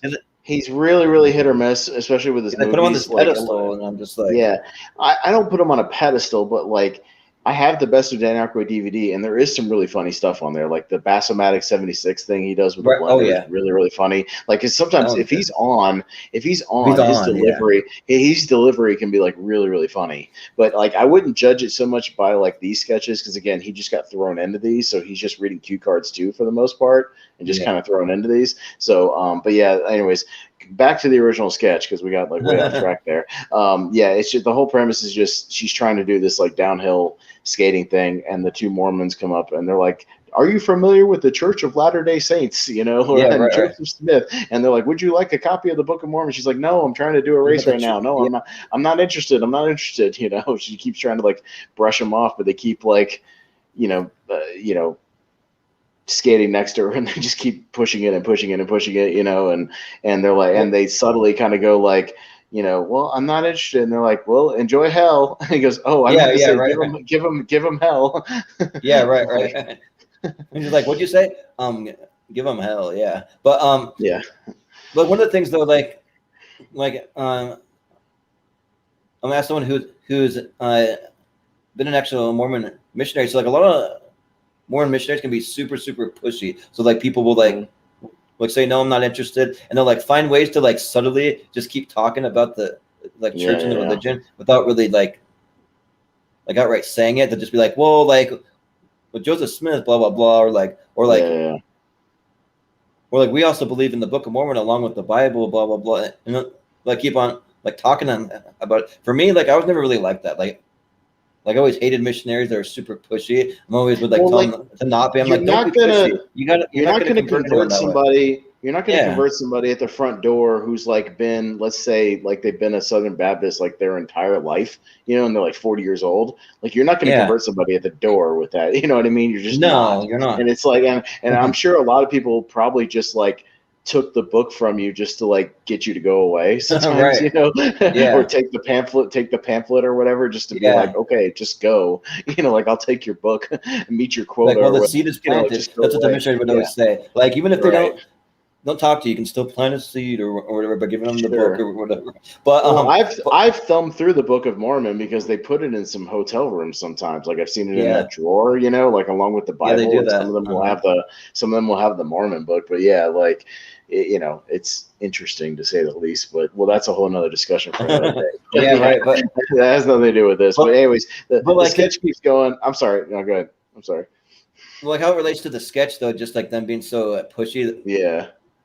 Because like I've seen that kind of stuff. Like I had a missionary once. Well, I was on my mission. They with this guy that was coming to church with us. So like I was in the South, so it's like we're in the Bible Belt, where like they're just good, like Southern hospitality. They're like super friendly people, but really like when they talk to you, they only want to like basically shoot the breeze with you. They don't really want to talk religion. They just want to just be friendly, and just talk about like whatever. And so this guy that started coming to church with us, but like he smoked cigarettes, and so in order to get baptized, you got to quit smoking. And so like he would get so frustrated with him, like he'd be like Kenneth, like you got to quit smoking. And, like he was just this kind of real friendly, super kind of like naive, kind of just like a super friendly Southern guy.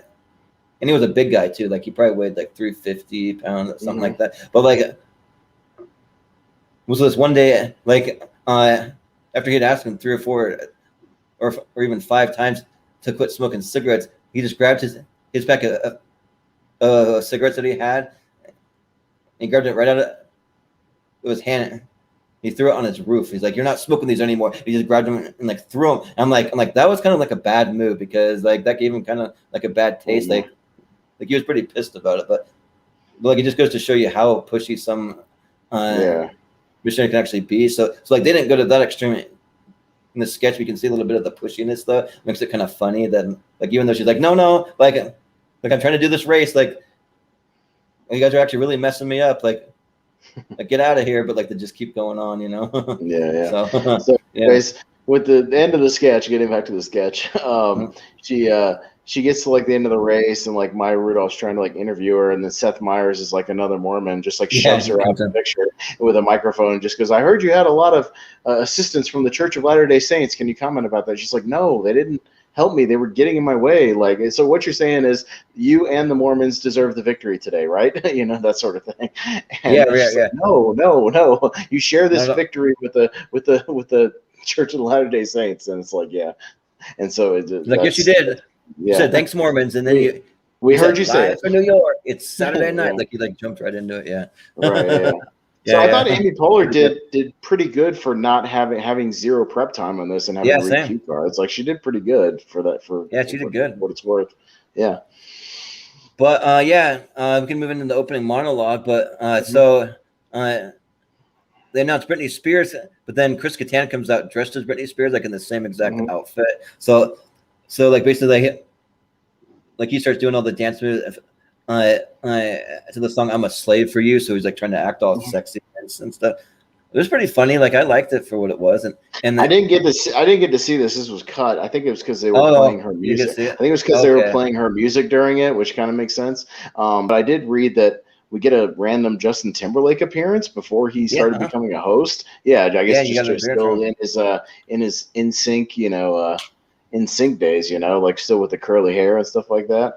Still the curly hair and everything. But from what I read, he was kind of flat. Like it wasn't the Timberlake we would see doing sketches with Jimmy Fallon later, like with the charisma, like maybe he was a little flat. Nervous. But at the same time, though, like I didn't really mind him. Like I thought that he really wasn't too bad. Like he doesn't really have a lot to do. He just pops in and out for a quick second, So, but like basically, though, you have Chris Kattan come out like wearing some kind of sexy like little number thing that like Britney Spears would wear. So they have the same exact thing on, and then he's doing all the dancing, and then Brittany Spears comes out. He's like, Chris, what are you doing? Like I am at Brittany Spears. And then he's like, oh, really? Are you not that innocent? Because I am. I'm not that innocent. And like played like a little hook from like the like right from the actual song. So like he's doing like a little dance thing. And then he's like, Chris, get a grip. You're not Britney Spears. And he's like, hello.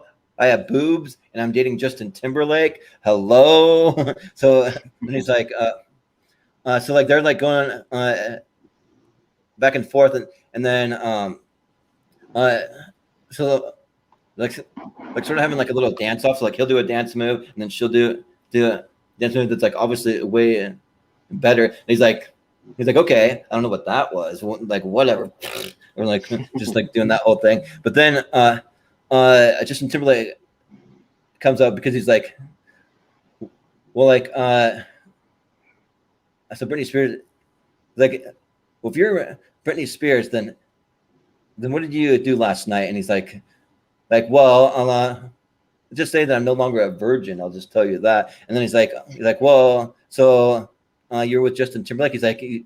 And he's like, oh, let's see what Justin Timberlake has to say. And they like brought him out to kind of prove that like he's not like he was them or whatever. So yeah, that's pretty much all it was. And then it pretty much ends right after he comes out.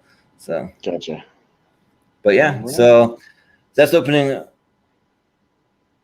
monologue, and then next we have a commercial parody for the Loose Bear. Did you have that one? Yeah, I did have that one. I thought this was pretty good, like for a quick little 45-second thing, because the whole premise is that they're talking about like they're both like Anna Gassai or whoever is like they're constipated, so they a solution, and it's like they pull out a can. It looks like an energy drink, though. It looks like a Red Bull can, but it's called Loose Bear, and it says it's made with hallucinogens from like salmon glands. And basically the whole thing is she's like salmon glands, and she drinks this. We see Amy Poehler, she drinks it, and then she goes to sleep, and she has like the most horrific nightmare about being like chased by a grizzly bear in the woods, and it literally scares her awake to where she like wakes up screaming. And the whole thing is, the hook is that it scares the crap out of you, so she shits the bed. And Jeff Richards is like wakes up next to her and she's like, what happened, honey? She's just like, I just got the crap scared out of me. Jeff Richards, I like totally spaced. Jeff Richards, one of the feature players. We'll talk about Dean Edwards, another feature player that only made it one season, in a minute. But like, and then Anna Gasteyer shows up the next day and she's got like crazy sticking up hair, because she drank it too, and she's like, it scared the crap out of me. It scared the crap out of me. And the whole thing is, you keep seeing these flashes of them like running in the woods, like getting scared and just freaking out and screaming. And it scares the crap out of you. That's essentially the joke. So whereas like 1 8-ounce can of Loose Bear, and moments later you're alone in a wooded forest, and then like you just see her just like running from a bear, and then wakes up with the hair like sticking straight up. So it was pretty amusing for what it was. I hadn't seen this before, because this isn't on like the commercial DVD or anything like that, but I thought it was okay. But like one of the one of the final things, they always have to list the little side effects. So like side effects making sure we include uncontrollable pissing and heart failure. I'm like, okay. It's like uncontrollable pissing. That's like a weird. Well, it's not any worse than these like prescription drug commercials that say you could like die. Yeah, like and even death. Like in some rare cases, death or anal bleeding, or like some of these crazy things that some of these things have, like just horrific. Yeah, I'll take uncontrollable pissing or heart failure, I guess. Yeah, like that's one of the things that when I was in high school, we used to make these like parodies for like a prescription drug commercial. We list this whole entire list of side effects. We'd go on for like a minute straight with all these different side effects. Yeah, like it's pretty good. But so the next one that we had though was one of my favorite sketches of all time was Brian Fellows. I love Brian Fellows. One of my favorites. Like so good. Yeah. So like basically for anyone who hasn't seen it, so you have Tracy Morgan's playing this guy Brian Fellows. That's like sort of like a nature kind of like zoologist kind of guy, but he's not really, because he's not smart. He has a mentality of like a sixth grader or something like that. So they have the whole little thing where they come in with like a little theme song, which like like Brian loves animals and they love him back. Injured In their species, species, yeah. friends. We ain't kidding, Mac. Brian Brian fellow safari yeah. Planet, Brian Fellow Safari Planet. Da, da, Yep. da. And it's just him like walking in front of a green screen, like walking in place, just like pointing to like random animals, like these like animated animals and stuff. But yeah, and it does the whole voiceover about how he doesn't hold any PhDs. He's not a zoologist. He's just an enthusiastic young man with a 6th grade education. And so yeah, but we cut to fighting love but for just all a of just God's a little. creatures. Just a little fun fact about this. This is only about the 3rd Brian Fellows sketch from what I read. This is a really late entry for Tracy Morgan because he'd been on the show for like 4 or 5 seasons at this point. Right. And then he ends up having this, and we'll talk about Astronaut Jones later, but like on the same episode, he has these 2 characters that are really like late takeoffs for him as far as recurring characters, because he would do this, and Brian Fellows obviously like blew up and became one of the favorite characters from this generation of SNL. Same with Astronaut Jones. And like it's just crazy how like sometimes they'll get these characters really late in their runs, in SNL. And from what I saw, like they ended up doing this sketch like 7 or 8 times before he left the show, like the next year. So I mean, they really like hit it pretty hard, kind of like Church Lady, as soon as it kind of took off. So yeah, but essentially we get. No, I'm sorry. Go ahead. I was gonna say so one of the things that I want to when I want to eventually do for like a tier ranker fight, like either want to do like the best and worst SNL cast members or best and worst SNL characters, because I could even have one like recurring characters. Just all the different characters. Yeah, because there's so many that I just wonder like they had a few SNL movies, like I think they maybe had like 10 or something like that, and like it just makes me think that like all the different characters, like some are so hilarious. Like, what would have happened if they were actually able to make even more of the movies they wanted to make and stuff? You probably would have had some. But the movies are more. We would have had some like more misses. They're more misses than hits, though, man. Like, you know what I mean? Like, you had way more. Yeah, I mean, just in my opinion, I think most of the movies, for the most part, are pretty bad. Other than like Wayne's World and Blues Brothers, most of them are kind of bad. Like for the most part, they're not good. Just in my opinion, like I think most of them work way better as like condensed 5-minute sketches than like stretched out over a period. Like you can do Wayne's World because that movie gets really meta and like kind of making fun of the fact that it's a movie almost. And then Blues Brothers is like just them doing music throughout the movie. It's like a musical movie. And then but like I told you earlier, like I watched The Ladies Man while I was on the road trip, and like it was amusing, but man, that character is so much funnier when it's like hits it really hard for like 5 minutes and then you dip out. Really? You know what I mean? Like it's. I've never seen Ladies Man, so like I was. It's okay, like it's an okay watch, but like when they try to make these plots like in the movie, it just doesn't really work. Like it's just better as like the best stuff in the movie is when he's just doing his radio show in the movie, and it's kind of like the show, kind of like the sketches. So it's just better when he's just doing that. Well, for me, like I really like things like Night at the Roxbury. Like I love that movie, or like MacGruber, or even Conehead. Some of those movies, like some of them are okay. I mean, I kind of like Coneheads again. Like I like maybe half of the SNL movies. I think half of them are pretty good. But like they also had these movies that you forget that they had. They had Stuart Saves His Family based on Stuart Smalley, which was horrendous. They had It's Pat based on the Pat character. Like that's really bad. Like they've had don't even more a good character bad ones. Like I mean, that character's like okay, and actually that character would work way more now, being like a non-binary kind of, like that's true. If they brought it back today, it would be interesting because you could play it as like this sort of pseudo-trans, non-binary, asexual character. You can kind of play off that nowadays. Like it was kind of ahead of its time for what it was. But yeah, anyways, that's getting off track. But let's get back to Brian Fellows because it's way better Brian Fellows. But yeah, like basically it's kind of unique because every time he introduces a guest, so to speak, he introduces the animal. So he'll be like, all right, my guests tonight have big ears. So they could probably hear me when I whisper, please. So first, please welcome a rabbit. Yeah. And he brings out and it's Brittany Spears comes out, with a little bunny rabbit. And he'll always go like, who are you? And like just asking the people who they are. And Brittany Spears will be like, I'm so-and-so from Santa Barbara. And he'll go, hi, Barbara. Hi, No, Barbara. that's Yeah, not how my you doing, Barbara? Yeah. that's not my name. I'm Gilda or whatever her name was. He goes, and this is Welcome, Barbara. Riley, my little bunny rabbit, da da da, and Yeah. so basically the premise is just Brian asks like really stupid questions for the most part, or he gets really offended when like you don't answer his questions right, or they kind of treat him like he's Yeah. stupid. So like she'll be like, "Why you give that rabbit a haircut like that?" And she's like, "Rat, no, I didn't give this rabbit a haircut. He has What are you naturally gonna short hair so hair." short? That's Why you crazy. gonna- He would That's say that. Yeah. crazy. Yeah.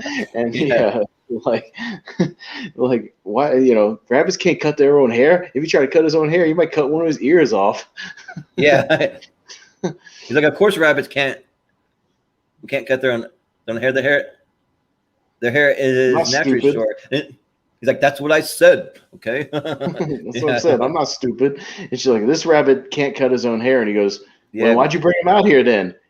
Why you ain't do Yeah. what you say you do? Get him out of here. Yeah. He gets Right. all offended. And she's just Just like, the whole time she's always confused.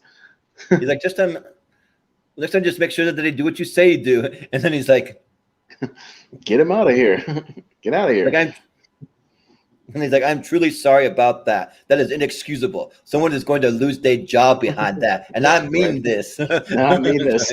Yeah, he just gets like he always gets like really confrontational and pissed off for like no reason.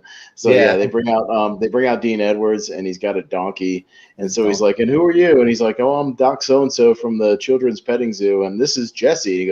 He goes, this is my friend Jesse. He goes, I already got a friend named Jesse. He fixed my car. Yeah, he fixed my car. Does your donkey fix cars? He's like, no. No, They're probably not related. And despite what you may think, despite what it looks like, this donkey does not cut his own hair. And he goes, I know that. I'm not stupid. I know he'll cut his own hair. Yeah.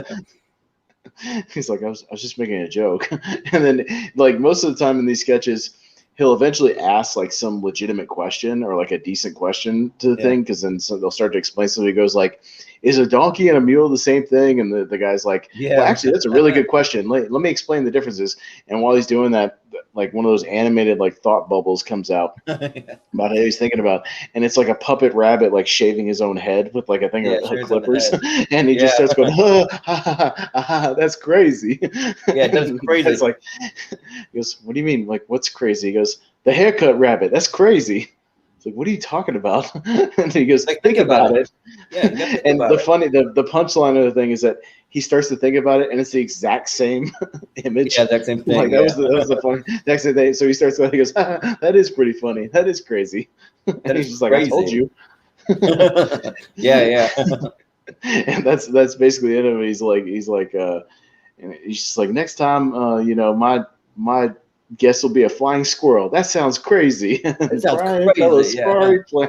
And so the whole thing, most of these sketches end up being pretty similar to where they'll bring two different animals out and he just gets pissed off. But like, it's pretty good writing. I remember one of my favorite ones being like, they brought out like a parrot, and the guy going, and the guy taught the parrot to say like, I'm Brian Fellows, and then going, that bird is a liar. Yeah, he's not Brian Fellows. Yeah, he's not. Yeah, that bird can talk. Yeah.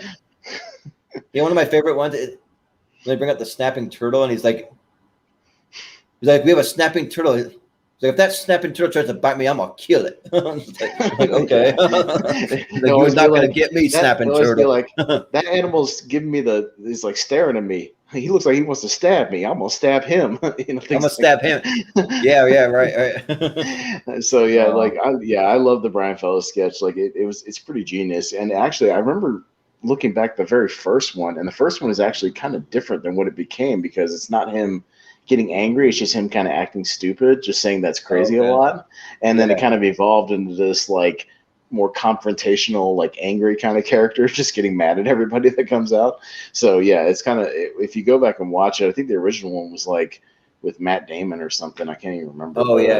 Yeah. So you can go back and look at it. Yeah, this is pretty good. Yeah, this is one of the better sketches of the show for sure. Yep. Yeah, like even like some of the lines, like I'll even use it in like my like everyday speech. So like I'll be like if someone will be like, "What's that up ahead?" I'll be like, "What's our next guest?" a monkey or something. A It's like, monkey. Yeah. Oh, I was like throwing out. And who are you? Left. Yeah. I'm a monkey. Yeah. But yeah. So the next one that I had was the Barbie's Dream House one with Mhm. Amy Poehler and Yeah, Britney yeah. Spears. Yeah, that. So And I was happy to watch this because I've always had kind of a crush on Amy Poehler. She looks really good in this sketch. Just gotta be honest. yeah, she does. So yeah. Yeah, I think they may kind of enhance the breasts a little bit because Oh no, it's totally it's like Barbie. that part's padded out. That part's padded out for sure. Yeah. Yeah, But but yeah, even so, anyways, yeah. like but yeah. So like basically, you have Amy Poehler playing Barbie, and then you have Britney Spears playing Skipper, who's like sort of like Barbie's sister, I guess, like sort of thing. Like I've never really understood how they're like even like related or whatever. It's all like Barbie lore that I don't understand, Barbie canon that I don't understand. Whatever it is. Yeah, right.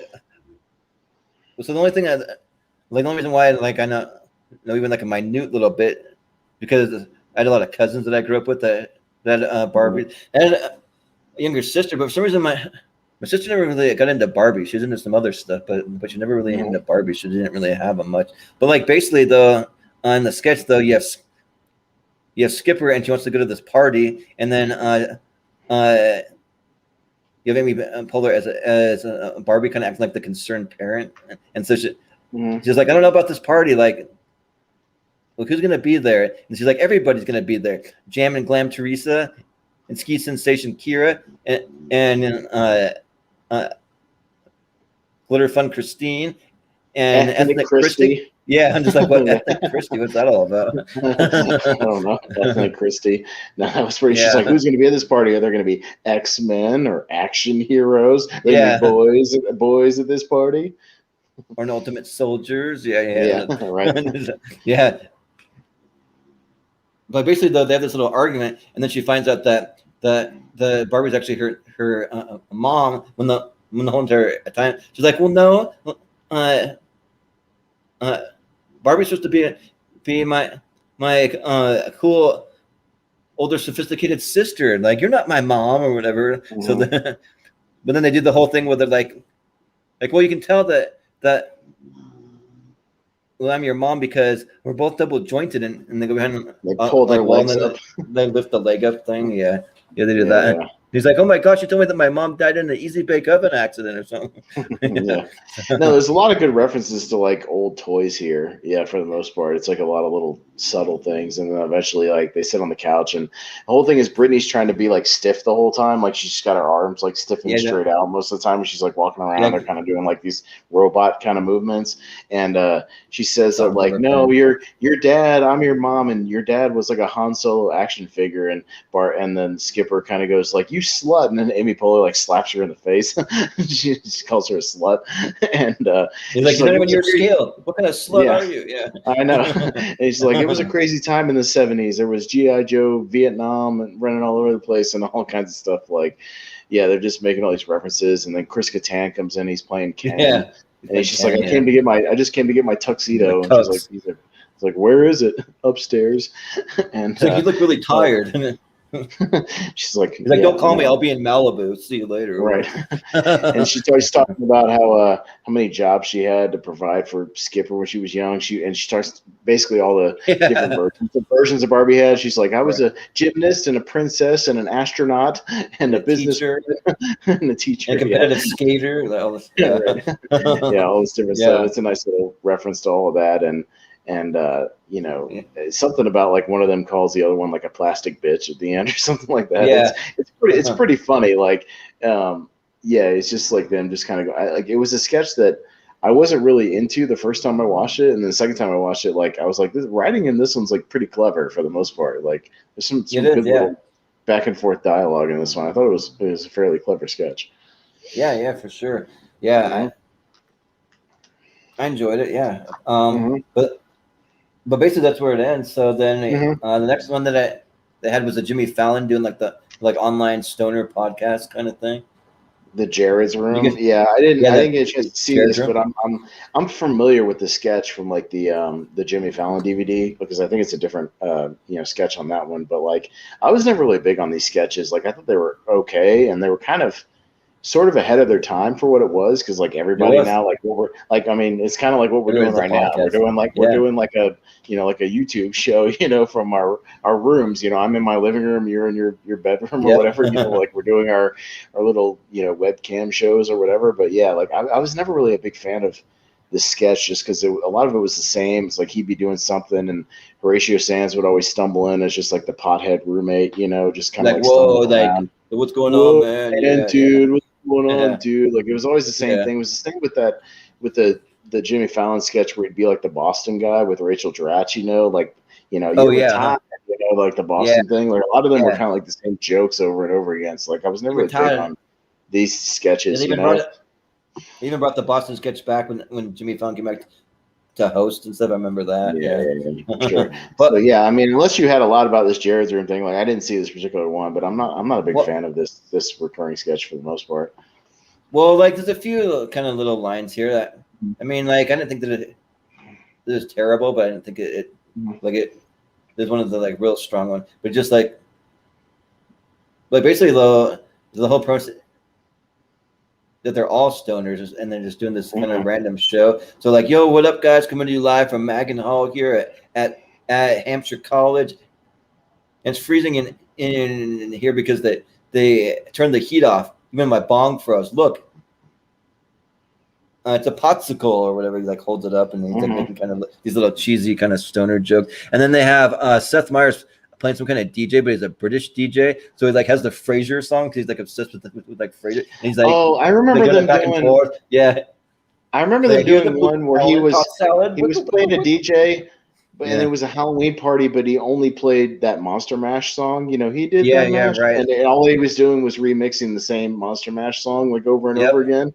He's just obsessed so with like how it is like here. That. Yeah. Okay. Yeah, like he always has like one thing that he's kind of stuck on. So this one he's just British, but then you have the best friend Gobi or like Golby that they call him. That's like Horatio, right? Yeah, so like he like comes in and like he's like trying to talk to him and he's like, hey man, what's going on? He's like 4.5 minutes. I hold my breath for 4.5 minutes. New record or whatever. They're just like, but then basically like it's just them trying to act cool, like they'll be like, check it out, man, check it out. And they made this shirt that's supposed to say "Down with Osama bin Laden," but instead they misprinted it and it said let's get down with Osama bin Laden or something. So they misprinted that or something. And then they have Brittany Spears come in playing Golby's girlfriend, and like basically they're just like saying things that like stoners would say, just like random phrases that like don't really make sense, and they're just kind of going back back and forth trying to have this conversation, but like what they're saying makes no sense. It's just random like phrases out of left field and stuff. So like there's not really like a lot of lines to write down because it's just so random. There's a lot of just real random things. But like one of the things that I wrote down, so he's like, so you have Jimmy Fallon.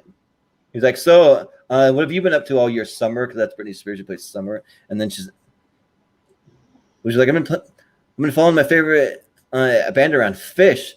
And he's like, Fish hasn't toured in over a year. Let me see that flyer. And he grabs it.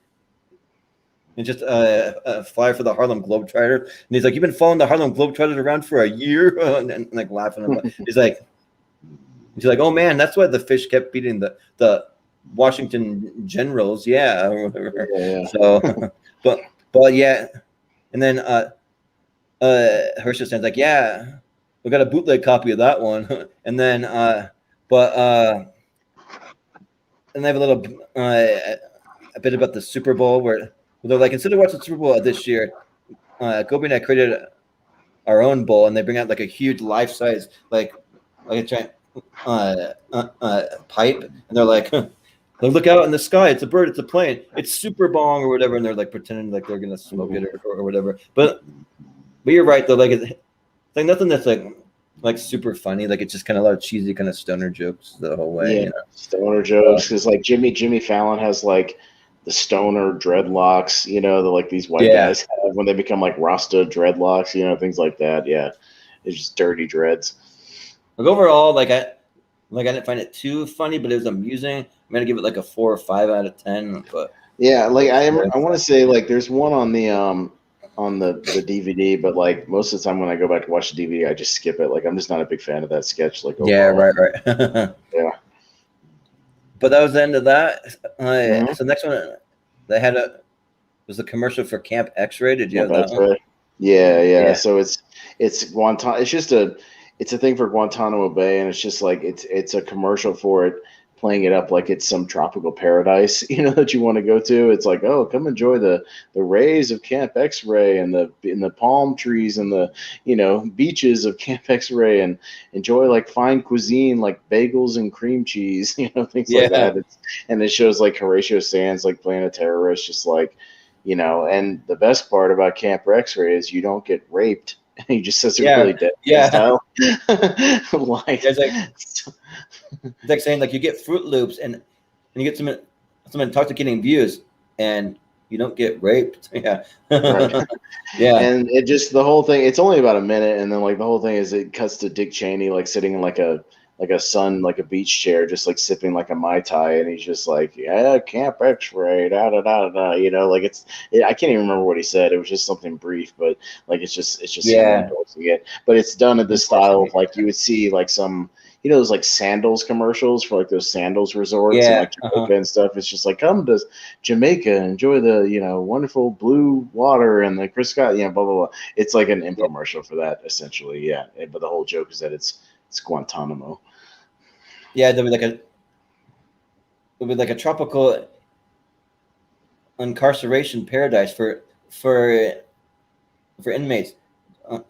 Just ask Mohammed Sharif, inmate number 316 here, and then he goes on his little spiel. But then they're like, pamper yourself in one of our bungalows, get a luxurious hand and beard shave and a body delousing or something. Right, yeah. Which essentially means like the haircut that they give you, and then they spray you with a hose, like in real life. Yeah. That's what that means. So yeah, but it was amusing for what it was. It was fine. But I like the last line that they have, like, they're like, these crazy bastards have it pretty nice down here. If it wasn't for the cages, it would be Club Med or something. Right. It's like, okay. Yeah. But yeah, that's a pretty short little commercial sketch. And then the next one that I had was a message from Martha Stewart. Do you know that one? Yeah, this was an odd sketch because it's like I'm familiar with Anna Gasteyer. I'm familiar with her impression of Martha Stewart. I'm actually a fan of it. I think it's pretty fun. But like the most of the ones I'm familiar with is like the ones where she's actually doing like a sketch like from her like Martha's Living or whatever when she's like cooking stuff or doing some project or whatever. Yeah, like making a project. And this was just her like sitting in her office desk just talking about how I guess in real life Kmart basically this was when Kmart like went bankrupt and started like closing all their stores, and she had like a deal with Kmart to sell all of her products like exclusively at Kmart, and now she's pissed off obviously because they've gone bankrupt, and she's like railing on like the people who run Kmart and all that kind of stuff, and talking about like the corn dog eating people that work at Kmart or whatever stuff like a shop there or whatever like some line about like corn dog eaters that shop here or something like that. You probably wrote down the line. Which has a line which is like, well, she's just like going on like endorsing a product, and she's like, yeah, when I endorse my quality of products like the bedding and the apothecary jars, being one of the only products in the store without pictures of NASCAR on them or something. Right. Yeah. And then she's talking about how she would never work with like she starts talking about the other stores that could be like potentially carrying her stuff, and she's like crossing her fingers because she would really like to be in Target because Target's like fairly high end, but she's talking about Walmart. She's like, I don't support Walmart because they don't carry the CDs of my personal good friend Ghostface Killah. Ghostface Killah, yeah. which actually is not really far off from what we know now, because like Snoop Dogg used to go on her show all the time. Yeah, right. Like, do you remember this? Like, there's all these like things where Snoop Dogg would be on her show. They had like Martha and Snoop's like some kind of cooking show. Like I watched a couple episodes just because of like pairing, which is just so crazy. Her saying the Ghostface Killah thing, like it reminded me of that, and I was like, she's kind of got street cred from doing that, so like it's not that far off. So And she's been in prison. She's like she didn't say Snoop Dogg. She said Ghostface Killer of Wu Tang. But like, yeah, but it was pretty funny. Or like, or like when she's like, I would never move my products to Sears because I have no softer side or something. Like she's doing the little like riff on their little catchphrase or whatever, and then she's like telling Kmart to get their act together because in 6 months they can kiss her big pink rep goodbye. And she's like, if I wanted to spend my life carrying a wounded, impotent beast around for the rest of my life, I would have stayed married. Yeah. Right. Yeah, but that's pretty much it. Yeah, it's fairly quick. It's only about 2 minutes. It's just more of like her just like making a statement. I would have preferred to see like an actual sketch, but I guess if we had watched another episode, maybe we would have gotten that. But yeah, one of the funniest ones though. You ever seen the Martha Stewart topless one, where like it's like her doing something? Oh yeah, but she's like it's completely blurred out or whatever like the whole time. Like blurred, yeah. That was pretty I remember that one. Yeah, I would have liked to have seen one of those instead. Like this was okay, but I prefer when she's doing like her show, like doing the sketches of the show. I think I remember that like when the Martha Stewart topless one came out, like I was like probably like a freshman in high school. So like people were like, "Did you see the Saturday Night Live this week that we had this wild sketch where they had Martha Stewart topless or something?" I'm like, what? Like what a weird thing to have. But then I saw it, like it was actually pretty funny. Yeah. But yeah, because the whole thing is like she barely acknowledges it. It's just like part of the show, like during the sketch. Right. Yeah, like they don't. She doesn't even really like address it at all, except for like one line. But yeah. Yep. But so the next thing is we had a weekend update. So we get weekend update with Tina Fey and Jimmy Fallon. Exactly. So we get something a little bit different. Yeah, and this is what I was talking about with the hair. It's like, what is up with Fallon's hair for this weekend update, dude? It looks like he just woke up. His hair is just like, I know he was going through this phase where like all the weekend updates, he would just have his hair like going all over the place. But like, dude, it's like, it looks like straight bedhead. Like, I don't know what's going on with it. But yeah, I had a real thing for Tina Fey around this time though. Like I thought she was really cute around this time. Yeah. Same. It's just like kind of nerdy thing. But yeah. They had some decent jokes in here. I enjoyed their delivery for the most part. I think there was some solid writing. I think that was the key, their delivery. Like we're getting something different than like Dennis Miller and like his type of delivery. Like just a totally different vibe than like a lot of the like previous people that hosted Weekend Update. So like, well, like there's a funny one I got the Jimmy Fallon said about Mike Tyson, where it's like after being denied a boxing license by the Nevada Athletic Commission, Mike Tyson told the reporter, I think Lennox Lewis is a coward. When the reporter pointed out that Lennox Lewis had nothing to do with the Athletic Commission, Mike Tyson raped him. Mike Tyson raped him. Yeah, it was like what? There was a good like Will Smith thing about like Will Smith was willing to sublet like a Manhattan apartment for like up to $80,000 a month, and he goes, and in other news, DJ Jazzy Jeff asked people, "Are you going to finish that?" Yeah, right. You're going to finish that? Yes. I was like, "Oh, man, that's a dig at Jazzy." Yeah, or like the one from Tina Fey, where she's talking about like Dick Cheney, how he has a bruised lip, and then she points out that Dick Cheney has a bruised lip. Bush has a huge scrape on his face. Ashcroft has burns all over his body. Like, to tell you the truth, do you guys have a White House Fight Club? Because I think there's a White House Fight Club going on, or something. Like, what's going on? Jimmy Fallon's like, we don't talk about Fight Club, and he punches Tina Fey in the face. He punches her. Yeah, just like, yeah. And then I had a weird edit of Weekend Update because it had pretty much the first half, and then it had the Geraldo thing that Daryl Hammond was doing, and there was like one other joke, and then mine just cut, and it went to the next sketch. Oh, really? Yeah, because I know from what I read, it's because Jimmy did one of his like musical montage things. That's probably why. And then they cut the Will Ferrell Neil Diamond thing. Well, the music montage was like the worst part of it anyway, so that wasn't even really. I thought the Geraldo thing was fairly bad too. For the like, like for Yeah, the that one most wasn't part. very funny either. I Yeah, think it kind no, of started I didn't off care. funny. Like I thought his impression was good, but it went on way too long. It went off like 4 minutes, and Yeah, I was ready for it to be over like after about 30 seconds.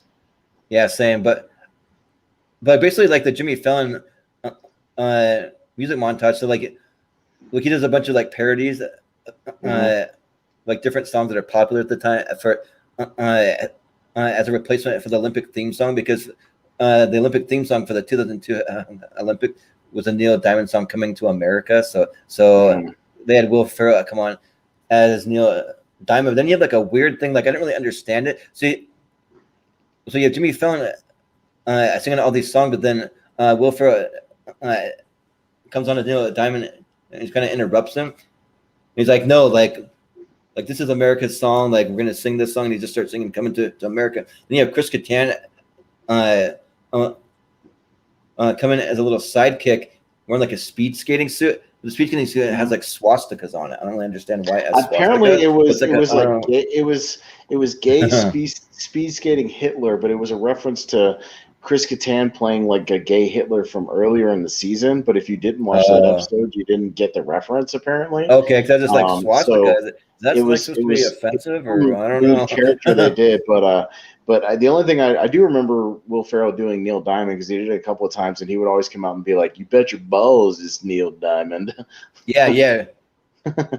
Which is always funny. That's always how he like introduced himself. Yeah, and like at first I almost thought that like maybe he was playing like a drunk Neil Diamond, but like it's just the way the way he plays him. Yeah, the way that he plays him. So yeah, he just plays him kind of overconfident, kind of like guy like that. But there's one other joke I wanted to mention where it came from Tina Fey. She's like, a female version of Viagra is expected to be released next year with the premise of giving women faster arousal and better orgasm. The pill's so strong that the doctors warn that the increased speed of the arousal might cause Christina Aguilera's vagina to time travel. Like, what the fuck? Well, it's weird that we always have these weird coincidences when we watch these episodes, like these weird parallels to where like we have like a female Viagra joke here, and then like the last one we watched had like the ladies' man doing all those Viagra jokes in his thing, right. You know? So it's like these two Viagra things. And then I also noticed when I was playing the Peacock version, the episode before this one was hosted by Jack Black. I remember the other episode we had that random Jack Black Tenacious D thing. It was like the first time he was ever on SNL. So like we have weird parallels when we do these episodes. You know what I mean? Just like really strange stuff. Right. And then how we've had all these athletes hosting on the other season, and like the episode after this Brittany Spears one is hosted by Johnny Mosley, the skier. So like, or the snowboarder. So like we have these weird coincidences with these episodes. I didn't know who that was. Yeah, he was like he was another athlete episode. So like we get these strange kind of parallels with all these different episodes that are always kind of odd. Yeah, right. But so the next sketch that I had was the Astronaut Jones ones. So yeah, well, so it's not on the Peacock, and it's been completely scrubbed from the internet. We were talking about, dude, they've scrubbed all these from like every episode. Really? So the only way you can see these is on like Daily Motion or on the Tracy Morgan DVD. But like I was telling you before we went on the air, like I remember all of these like vividly. So like I didn't even need to see this. I totally remember like everything about this sketch because I saw it a whole bunch when it used to air in syndication. And right. Like it's a great genius sketch. Like Astronaut Jones is such a great premise because the whole thing is like it always opens with him like on the theme song or whatever. Well, it always opens with him on like a cheap set, like it looks like a horrible like Roger Corman movie, and he's literally like talking into like a box with like a phone thing attached to it, talking to Earth. He's always like, "Hello, Earth. I've landed on the surface. I've got my moon rocks," you know, yada yada. And he always goes, "And there might be danger." And there's like a long pause.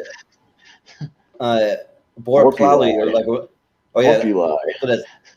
Borpuli, yeah. But yeah, and then he'll always do like something where he'll have like a pause, and then he'll go into this theme song, and the whole joke is that the theme song is longer than the sketch. Like the theme song is like minute, and it's like him doing this really elaborate, like montagey kind of theme song. And I'm not going to sing the whole theme song, but it's like rocket. I'm taking a rocket. I'm packing my suitcase. Hey, look out, moon. Now look out, moon. Yeah. Rocket. Anyways, it goes on like longer than you think it's going to go on, and then it finally, when it cuts back, the jokes of the sketches is always like he always encounters like a sexy alien. Like that's pretty much the thing of everyone. So this case, it's Brittany Spears comes out, and she's wearing like a really tight like mini skirt, but she's got her hair done up kind of like an alien. She's got kind of some makeup on, things like that. And he gets immediately like transfixed while she's trying to have this serious conversation with him. She's always just like, so you could play, why don't you play the Tracy Morgan part and I'll do like the Britney Spears thing. She'll be like, okay. And so Britney Spears will be like, Earthling, we have tried to get in contact with you for many years. We are in trouble. We really need your help. We need your help to defeat the enemy. And we need your help. Right? What do you say to this, Earthling? We could really use your help. Oh, yeah. You right now. Why don't you just get out of that great jumpsuit and show me that fat ass or whatever he says. She'll always be like, the whole thing is he just goes like, what? Right. Yeah. Say what? Yeah. And he always does this punchline in this case. It was something offensive Once you pop out of the jumpsuit, show me that fat ass. But then immediately cuts back to the theme song. And it's and that's where the sketch ends. It's so genius. It's so genius. So good, yeah. And like it's a perfect length. It's like a 3-minute sketch, but like 2 of those minutes are the theme song played twice. It's so great. Like every one of the sketches is pretty much the same, but it's funny every time. Tracy Morgan's delivery is what totally kills it every time. Like him being like, what? Right. So say what? Dig. Say what? Damn. And it's so good. Like if you haven't seen it's hard to see if you haven't seen them initially, but if you look on like Google videos, you can see some Daily Motion, a couple of ones that are on there scattered here and there, but like they're really hard to find. But they're worth checking out. They're a lot of fun. Well, this sketch kind of reminds me of another Tracy Morgan sketch. This is one of my favorite sketches of all time. It just makes me laugh so hard. Mm-hmm. Have you ever seen the sketch Rocket Dog, where he's like doing some kind of trailer for like some kind of movie, and it's like it was like rockets away, and it's just and like basically like it's a parody sketch of like him, was sort of like an Air Bud movie where they have like a golden retriever, but then they put him on this movie where they're trying to send him to the moon, and so like like after every single sketch though, so like he's on a little talk show where we're trying to promote the movie, and they keep cutting all these clips, and then at the end of every a single clip, the character in the clip always says like dogs away or whatever. And I have vague memories of that, but like I'd have to look it up and see it again. I have like very vague memories of that. It's so good. I don't want to give everything away because there's some really funny stuff in it, but you can find it on like one of those, like sort of like a Daily Motion kind of thing, or which one I definitely recommend to check out for sure. But yeah, that's pretty much the end of it. I mean, there's a little thing at the end of it that.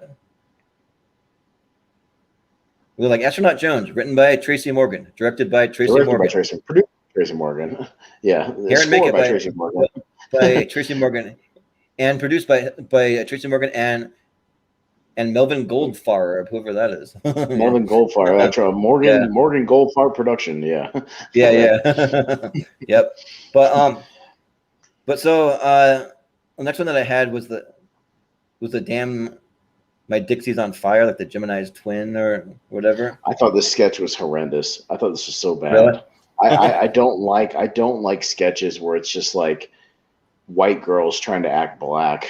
Like it just annoys me. I'm sorry. Yeah. It's just like grating to me. And the whole thing is like the premise is this like hip hop trio called Gemini's twin, but it's 3 of them. So I guess that's a joke. But it's like Fire and Brittany Spears and I forget who's the other, Maya Rudolph, I think. Yeah. It's just like they're making a movie. Like it's like this hip hop group that's like making a movie. So it's like one of those HBO first look behind the music kind of a thing.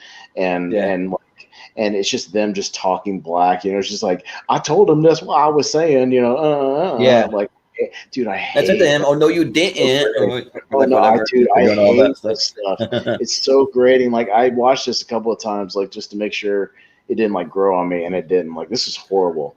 I thought this is really bad. Like the only stuff that kind of made me laugh in it was they cut to Will Ferrell, who's like their agent or their Yeah, the producer. agent. And he's literally dressed up like Ali G. Like, do you know Ali G? Yeah. Like the Borat Yeah. guy. Like he's literally looks like Ali G. Like they've got him in the same getup. I love LG. Yeah. Well, he's speaking like a regular dude, but he goes out of his way to say "axed" instead of "ask." Yeah. Yeah. Made me laugh. Question. Yeah, but then it goes back to just speaking normally. There was a few decent lines about they were talking about their characters in the movie and about how like I think Anna Gasteyer said she was playing like a deaf girl, but it's okay. She could actually hear or something like that. Yeah.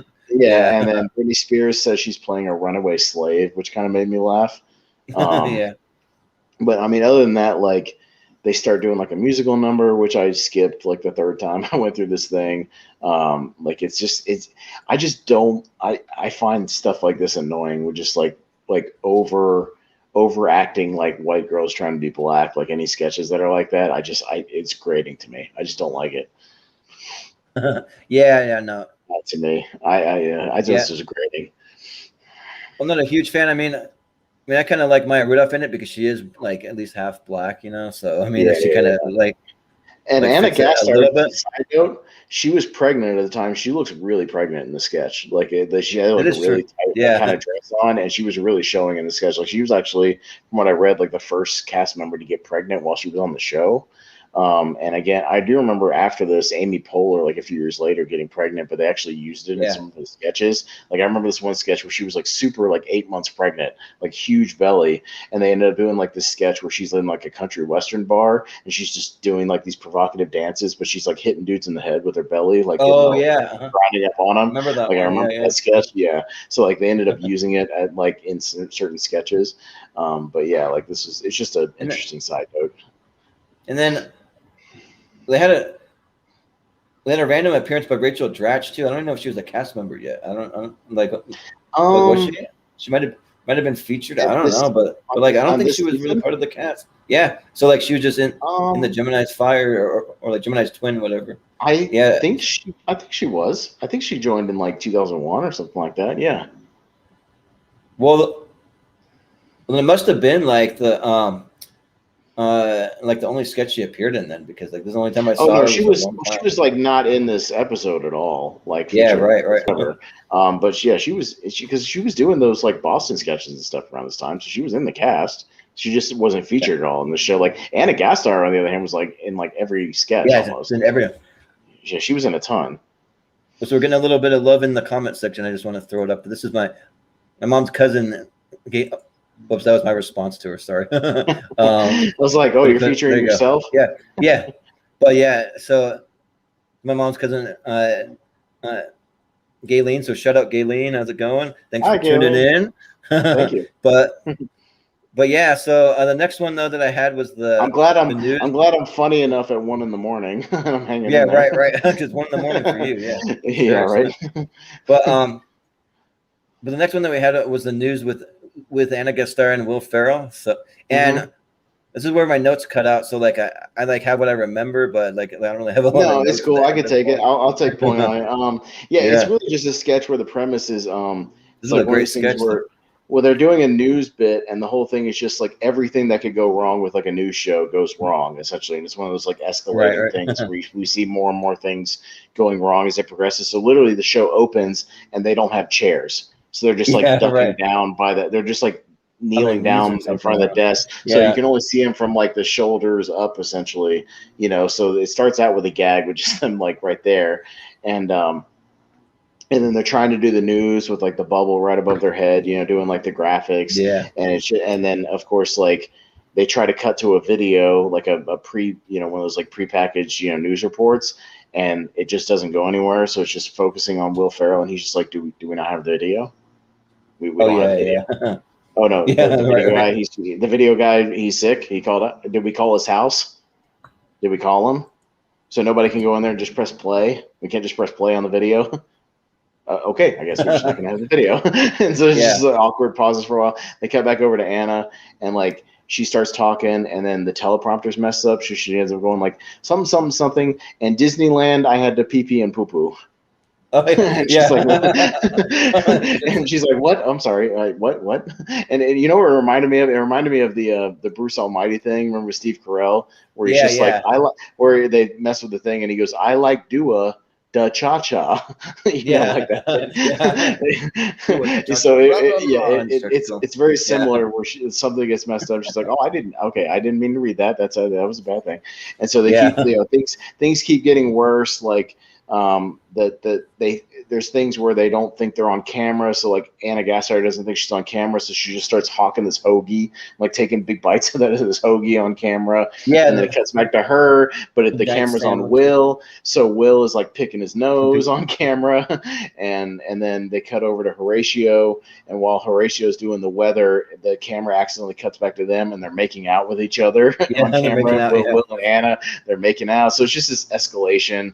There's like a dog that runs across the desk, and they're just like, where did that dog come from? There's a dog? Like, who's got the dog?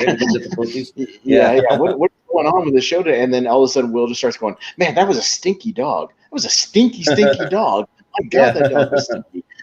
So yeah, I mean that's essentially where it ends, but it's just this escalate, like one of these sketches where just the sight gags are just escalating, one after another. But it was pretty funny for what it was. Yeah, not a lot of like written jokes, but it was really funny. Just like you're just one of those things where you're just waiting for what's the next thing that's going to happen. Just this disastrous, kind of sketches. Like I like the kind of things that they like show. They like have the little random pictures that have some like really gross teeth that are yellow, or like just have some weird, weird. They keep trying to do this thing with Amy Poehler where she did like a thing about whitening your teeth or something, and like eventually, like there was one point where Will's doing his thing, and all of a sudden they cut to the video, but then it's all like scrambled and like messed up, and he's just like, "So you're just gonna cut me off? Okay, you're gonna cut me off of the video, and it's still messed up. Okay, why are we even showing this? It just keeps like there's stuff like that. Just everything that could possibly go wrong goes wrong with the broadcast, but I liked it because it reminds me of those. You see those montages on like on YouTube of just like news bloopers. Like it was kind of one of those things. Right. Which are always pretty funny. Yeah, it was pretty good. So let's see the next one that the final one. We had another musical performance. We had Dan Aykroyd came out and introduced Brittany Spears singing "Boys," so that was her song. One of those ones where she has all the dancers dancing around her, and they're all trying to be sexual or like whatever. so that was that, and then we had the Leatherman sketch with. So this one I got almost no notes for, but like it wasn't really. It's okay. You know why, dude? Because I have legit. I'm going to confess something right now. I've watched this sketch over 100 times. Really? Legit. Yeah. This is one. It might be one of my top 5 favorite sketches of all time. That's pretty good. I can't even really justify why. I think it just hits that silly button, like sort of like a Billy Madison type thing, where it's just so absurd. It just hits that right like giggle silly button for me, to where I just giggle every time I watch it. Like I don't know why it is. It's just silly and stupid and funny. And I've seen this sketch because it's on the Jimmy Fallon DVD, so which is why I've seen it so many times.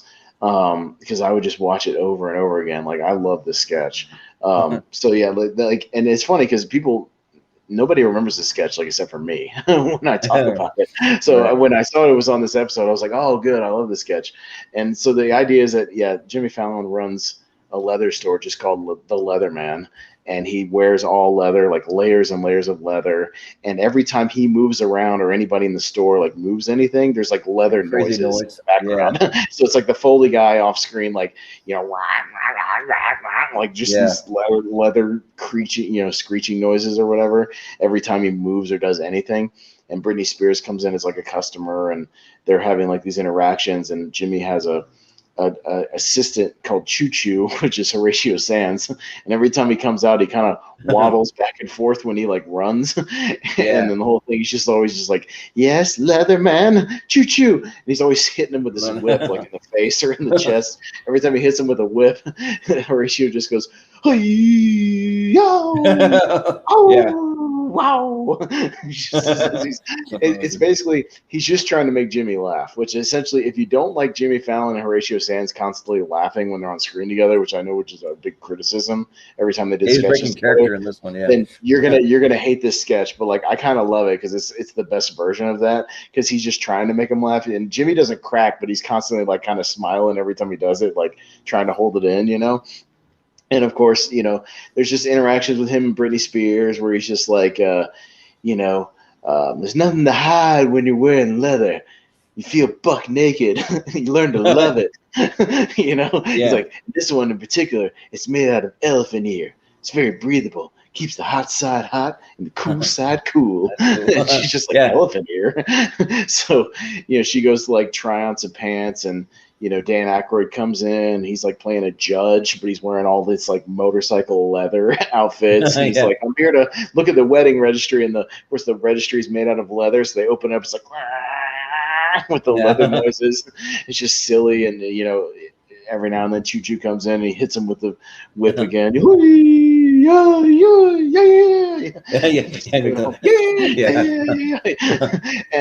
one of the punchlines of that, like the whipping stuff, is Britney Spears is eventually like kind of modeling the pants for the leather man, just like walking up and down, and you hear this noise in the background. It's like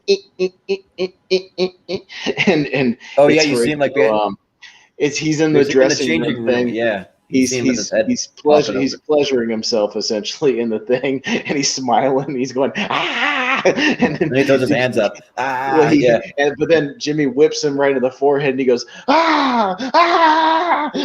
and he damn near tears down the set, like throwing himself, flailing around. Yeah. Like it's hard to explain unless you see it. Like it's just so absurd and silly, like with all the noises going on and like the whipping, and it's like there's not many like jokes as far as like written jokes. It's just the whole premise is just silly and dumb, but for whatever reason it just hits my funny bone just right. Like every time I watch it, like if I'm in a bad mood, I will watch this sketch and it just instantly cheers me up. Like I just think it's stupid funny. Like I don't have a whole lot to like add to it. It's just you have to see it. It's just silly and stupid and kind of fun. Well, it's like Rocket Dog. Like I gotta send you that. That's like one of my like happy places in for SNL. Like I gotta have to send it to you when we're finished. But have you ever seen so like it reminds me of another sketch that Jimmy Fallon actually does on the Tonight Show. Have you ever seen Real People Fake Arms, where like the guys with the fake arms doing random things? So they have one where they have Jim Carrey and Jeff Daniels. So like they go into like a fine like some kind of men's clothing shop, and like the whole thing is like they do everything with these fake arms, but they have long sleeve shirts on, so they're made to look like they're their real arms. So they have to do things like some real intricate things. Like they have one that's Justin Timberlake, where like he's trying to like dress him in a fine suit and a tie, and so he's like trying to tie his tie with these fake arms. So he's like putting it around his neck and like essentially almost choking him, and then he's like alluding to him as like singing the like suit and tie song. He's like he doesn't want to sing it. He's like all right, I'm gonna give you a suit and tie. He just like seems like a barely little version of it though, but like that's kind of like the like joke of it, that like he doesn't want to be pressured into singing it. But then so he does one with Jim Carrey and Jeff Daniels, another one with Steve Carell. I think he does one with like Miley Cyrus. They're pretty good though. I definitely recommend it. It sounds like the helping hands fake arms. It sounds like the helping hands thing they used to do on Who's Line, when Ryan would put his arms behind his back and Colin would do his arms. Oh yeah, sort of like that. But he couldn't see, so he was just like feeling around all the time and like trying to feed him food and like do all this stuff with his hands. Like you went on the Steve Carell one, where he's like, "Sir, you look rather parched. Let me give you something to drink." And they have to try and like pick this like drink up with like two fake arms, and they like try to feed it to him, and it spills all over them. They're just trying to do all these crazy things. So they're kind of improvising while they're doing stuff, like just kind of they're improvising or whatever. Yeah. So that sounds a lot like the Who's Line stuff. Yeah, for sure. Yeah. That's cool. But, Yeah. So I like silly stuff like that if it works. Like the whole thing of this Leatherman thing, it's just like you have to watch it because it's all the absurd noises and like the leather noises that are happening constantly. Like every time anybody moves anything, like they open up the door to the dressing room and it makes like the leather noise because it's all made out of leather. It's just silly. Yeah. Like it's just dumb. And like he's at one point he's rubbing and flailing around so much like Fallon is that you can't hear what he's saying. And then at the end, Brittany Spears is just like, "What'd you say?" And he's like, "It's not important. Leather is important." It's just stupid. It's just it hits that like Billy Madison hot rod kind of just like silly, stupid, funny stuff for me. Like I just love this sketch. Like I've probably seen it more than almost any other sketch in history. Like I know it's absurd and kind of dumb, but like I love this sketch.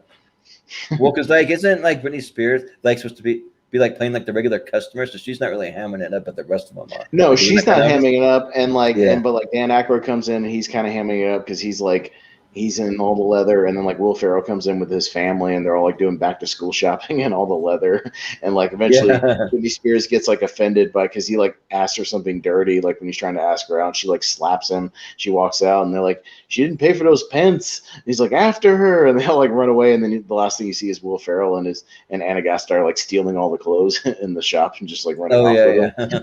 So, but yeah, like it's just funny, like it's just silly, stupid, funny, but I love it. Well, yeah. So I think that's pretty much it, right? That was the last sketch that we have. Yeah. So next week we're going to continue on with one episode of season 12. So the next one's going to be hosted by Bronson Pinchot. I think that's how you say it. Pinchot. Bronson Pinchot. Bronson Pinchot. So he's don't know him. He played Balky from Perfect Strangers. Is that what it was? Well, and he was also in Beverly Hills Cop. Like he was an '80s guy, pretty much. Like he was one of those guys that had like he was kind of known in the '80s, but a lot of people don't know who he is now. I'm a huge Perfect Strangers fan, though. That like I think that the like Perfect Strangers might have one of the best like '80s sitcom theme songs for sure. But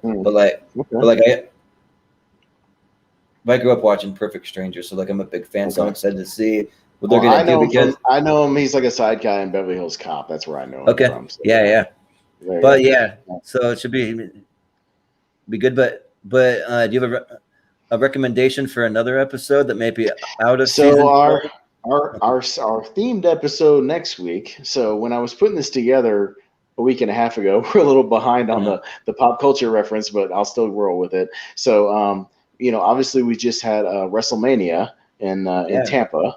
So and they finally had some fans. They had about 20,000 fans for each night. So they had some fans back in the stadium. So it was kind of cool. So I wanted to go with sort of a wrestling themed one. And really, there's only been 2 wrestlers who have ever hosted SNL. We've had John Cena hosted once, and then The Rock, Dwayne Johnson has hosted 5 times. He's a 5-timers club guy, which I'd forgotten he'd hosted that many times, but he has. Yeah. So now he's hosted in 2000, 2002. Like 2008, 2009, and 2017. So I didn't want to do 2000 or 2002 because I feel like we've kind of we've hung out with this cast for a little while. So I didn't want to go back to this cast again. I wanted to kind of branch off. So we're going to go to March 7th of 2009. So we're going to jump to 2009 when Dwayne Johnson hosted. So we're going to get a little bit of Bill Hader and Jason Sudeikis and Will Forte and Kristen Wiig and some of that cast. So we'll get a fresh cast and some fresh people, and we'll check out and see what The Rock was up to in 2009, hosting with this more modern cast. So that's going to be. That's going to be season 34, episode 17 from 2009 with Dwayne Johnson. I'm hoping that it'll be the one with the sketch where he turned into the Hulk. There's one where he's like the Rock. Oh no, he actually did that. Yeah, no, not to preview it, but he actually did that character like 3 different times. I believe he does it in the 2008. He does it in 2009, and then he actually did it. That's the Rock Obama. That's what it is. Or the Rock Obama, Or he actually did it on another episode too that he wasn't even hosted. He just showed up and did a cameo for the cold open to do that character. So he actually became it became like a pseudo recurring character for a host, which was kind of cool. You don't see that a whole lot, except for with like Justin Timberlake or Steve Martin or some of those guys, that have like recurrent characters. Yeah. So yeah, that should be a fun one. So I believe you're going to get a little Barack Obama, yes, in the opening for it for sure. sounds So that good. should be fun. And I don't know exactly when it's going to air because I'm actually going to be out of town next week. I'm flying into town for my dad's 60th birthday, and actually next Friday is my birthday too. So me and my dad used to celebrate our birthdays together all the time, but since I've been married for 4 years now, that we haven't been able to celebrate together in 4 years. So that'll be fun to do. My siblings actually got me a plane ticket to fly back to Idaho, so that should be a good time. So he'll be turning 60, so that's a big one for him. So well, that's one of those birthdays, according to Patton Oswalt, you're allowed to celebrate. So he's allowed to have a celebration. Yep, entering a new decade. Every 10 years, you get a bunch when you're a kid and a teenager, and then but then when you become an adult, every 10 years, so you get one at 60. That counts. Yep, yep, that one counts. So yeah, but yeah, that'll do it for the show, though. So, but we'll keep you guys updated as to when exactly we're going to film the next one. We might try to squeeze it in before I leave it. We'll have to see it because I also have a week's worth of work that I got to try to squeeze into 4 days before I leave in order to be able to go out of town. So that's another thing I kind of got to think about. If we have to push it off, we push it off, it'll be okay. If we can squeeze it in, we'll squeeze it in. We'll see what happens. And but if not, we'll just take a little hiatus. That's okay. Yeah, need a break every now and then. Well, possibly I might even bring my microphone and stuff with me and just do it from my dad's place. I'm kind of considering doing that maybe too. So we'll let you know. We'll definitely keep you posted for sure. But yeah, so that'll do it. But Austin, where can we find you? Movie Hero Pez on Twitter is my Twitter handle. Austin Pez Howell on Facebook. You can always hit me up there. And yeah, like I said, on this show, and then I show up every now and then on Tier Ranker Fights and chime in on there, and a couple other shows here and there. So yeah, other than that, I'm all over the Movie Hero Network pretty much for the most part. Right on. Yeah. I was going to ask you if you have anything to promote, but like basically everything you promote is on this channel. Just here. So. It's pretty much here. Yeah, I don't have much going on outside of work. What am I going to promote? My well, I'll be at the grocery store later this week, so you can hit me up there. Yeah, right. I'll be maybe trying to see Mortal Kombat in the theater. Maybe you can find me there. I don't know. Come say hello. Yeah. Yeah. Right. Well, the usual co-host for Tier Ranker Fights, Chris Scott, he likes to do that. We'll do that all the time. So like he's always posting his work schedule. So it's like if you want to come say hello while I'm working. Here's my schedule. So be sure to pop in and say hello. I don't go that far. I try to separate my work and my fun. Yeah, right. No, I'm good. Yeah, exactly.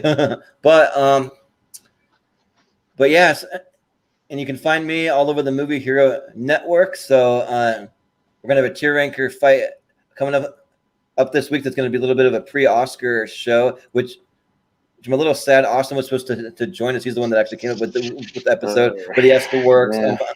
Unfortunately, but we're going to be doing best and worst Leonardo DiCaprio movies, so that'll be going live this Sunday at 2 p.m. Pacific time. So we're just going to cover pretty much his whole entire filmography, and maybe I'll a little bit of a debate. Maybe I'll be able to go on break right in the middle of the show and then send you guys a chat, and I'll just like chime in on whatever you guys have ranked so far and be like, I agree with this one and I disagree with this one and yada yada. Yeah, for sure. Real quick, and then I'll be like, and I'm heading back to work. Bye. Right. Yep. I'll try to watch a little bit of the middle of it or something. But yeah, y'all have fun with that one, man. Like I said, you're gonna have some good guests for that one, man. You're finally getting Lon Harris on the show, which is awesome. Yeah. So I'm happy for you on that. Like I know that's one of the big gets you've been trying to get. Yeah, we have Lon Harris, Riker, and Paul Preston again. Mm-hmm. Yeah, so the two of them should have a pretty good vibe together. Cause I know Paul was pretty excited about being on with with Lon Harris. So it Mhm. should be a great time. So yeah, so you can tune into that, and then we'll have another episode of Live from Movie Hero coming probably roughly in about 1 to 2 weeks. We'll keep you posted there, and then we're gonna be starting a podcast here soon. We don't have all the details for you, but we got a podcast in the works, and I'm hoping to make it video and audio, but I definitely want to kind of focus on the audio side, kind of like throw it on the Apple Podcast, Spotify, iHeartRadio, Stitcher, all those places you can get your podcast. Like we might do the video, so where if you want to watch it on YouTube, you can watch it on YouTube. Yep, but like but we'll try not to do too many like visual things to where it'll play for audio. You know what I mean? So like we'll try to do that. But if you want to watch it, you can watch it. A lot of podcasts do that. I mean, you know, Adam Carolla does video, but he also has just the straight audio. You know what I mean? So you can do either or. Same with Joe Rogan. You know, all those guys do audio and video. So you know, either way you can do it. But yeah, should we tease that we have a name for it and we have, you know, or should we leave that for till we're ready to kind of start filming? Sure. Well, sure, you can tease the names. Yeah. So we've been behind the scenes, you know, brainstorming different ideas for this thing, and we came up with a name. It's going to be called Podcast League Now! ! So it's a take on the old Nickelodeon thing from Kablam, Action League Now. So we wanted to do something sort of almost superhero-y kind of related, but yeah, it's a take up on that. We're going to call it Podcast League Now. And it's going to be, me and you, Jordan, and Chris, all just kind of, but it's going to be more of a show where we just kind of shoot the shit and we kind of just BS a little bit. We're going to be playing movie games and just maybe talking about a specific topic, you know, sharing stories and just, but if we go off on tangents, just talking about movies or whatever, we can just talk about movies and just kind of hang out. So it's going to be a little more loosey-goosey, you know, kind of a show with those just kind of, you know, we can talk about stuff going on in pop culture. If you want to talk a little sports, we can talk whatever we want, you know. So that's going to be kind of cool to kind of break away from the usual, you know, themes, staying hardcore on themes and topics, you know, for certain things on these other shows, and just kind of BS, like what me and Jordan do, just a little behind the scenes. Like sometimes we'll get off of here, just like yap for like an hour, you know, just about stuff, you know, and then. You know, it'll give us kind of random things, whatever comes to our head. And it's pretty fun. Like we've had some good conversations, just not even going live. So I mean, to be able to maybe do that in like a podcast form, just to just yap with each other. And again, maybe we'll mix in some bits and some topics here and there. But if we just, you know, go off for an hour just talking about movies, we can just talk, you know, just chit chat. So that'll be kind of fun. Yeah, and usually we're gonna have sort of like a loose topic we're gonna follow, but like, you know, but the cool part is that we'll just be able to just like see where the conversation takes us, and then we'll talk some movies, and then with other episodes where we don't even talk movies, we just talk about things going on in our lives. We talk about some stories from our childhood, talk about some just funny things or like whatever we want to talk about. So there's going to be old stories from bad jobs or like, old stories from, you know, trips or vacations or just bad things that happened to us or fun memories or, just whatever. We'll have a lot of those stories. Yeah, we'll have like a topic that we'll kind of mix in. But yeah, I mean, it'll just be a thing where we can just kind of have a little fun and get to know each other better, you know, all three of us, and just kind of, you know, yap with each other. It'll be kind of fun. Yeah, like if you want to find out how many times I've actually been out toilet papering when I was in high school, it's at least over 50 times, and there've been several run-ins with the police where we were never arrested, but we came close. Well, but I'll leave the rest for the podcast. So you'll probably end up hearing some of my old entertaining stories from pro wrestling road trips are pretty good. Oh yeah, some stories that don't really fit into any of our shows, but I'm sure we'll get into some of those, you know. And I've got some good stories I could throw out there, so we'll save that for that. Just a little tease on what we might do in the podcast. Yeah, we haven't exactly ironed out all the details about you know, that'll probably be another one when, you know, all of our schedules coordinate, we'll get together and do it. You know, it's not going to be like a set thing like where we do one every Wednesday or whatever. It's just going to be kind of whenever we can all get together with our schedules. But it'll be just something fun for us to do on the side. It'll be a lot of fun.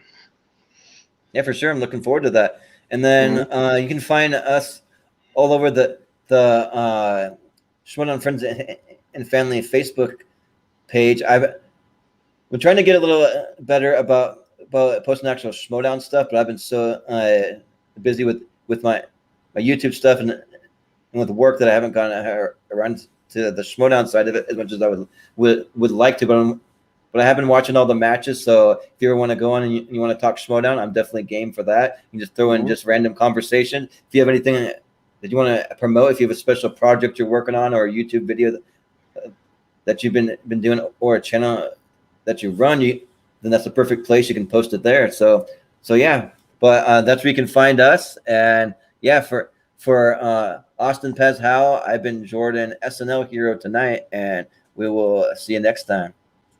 See ya.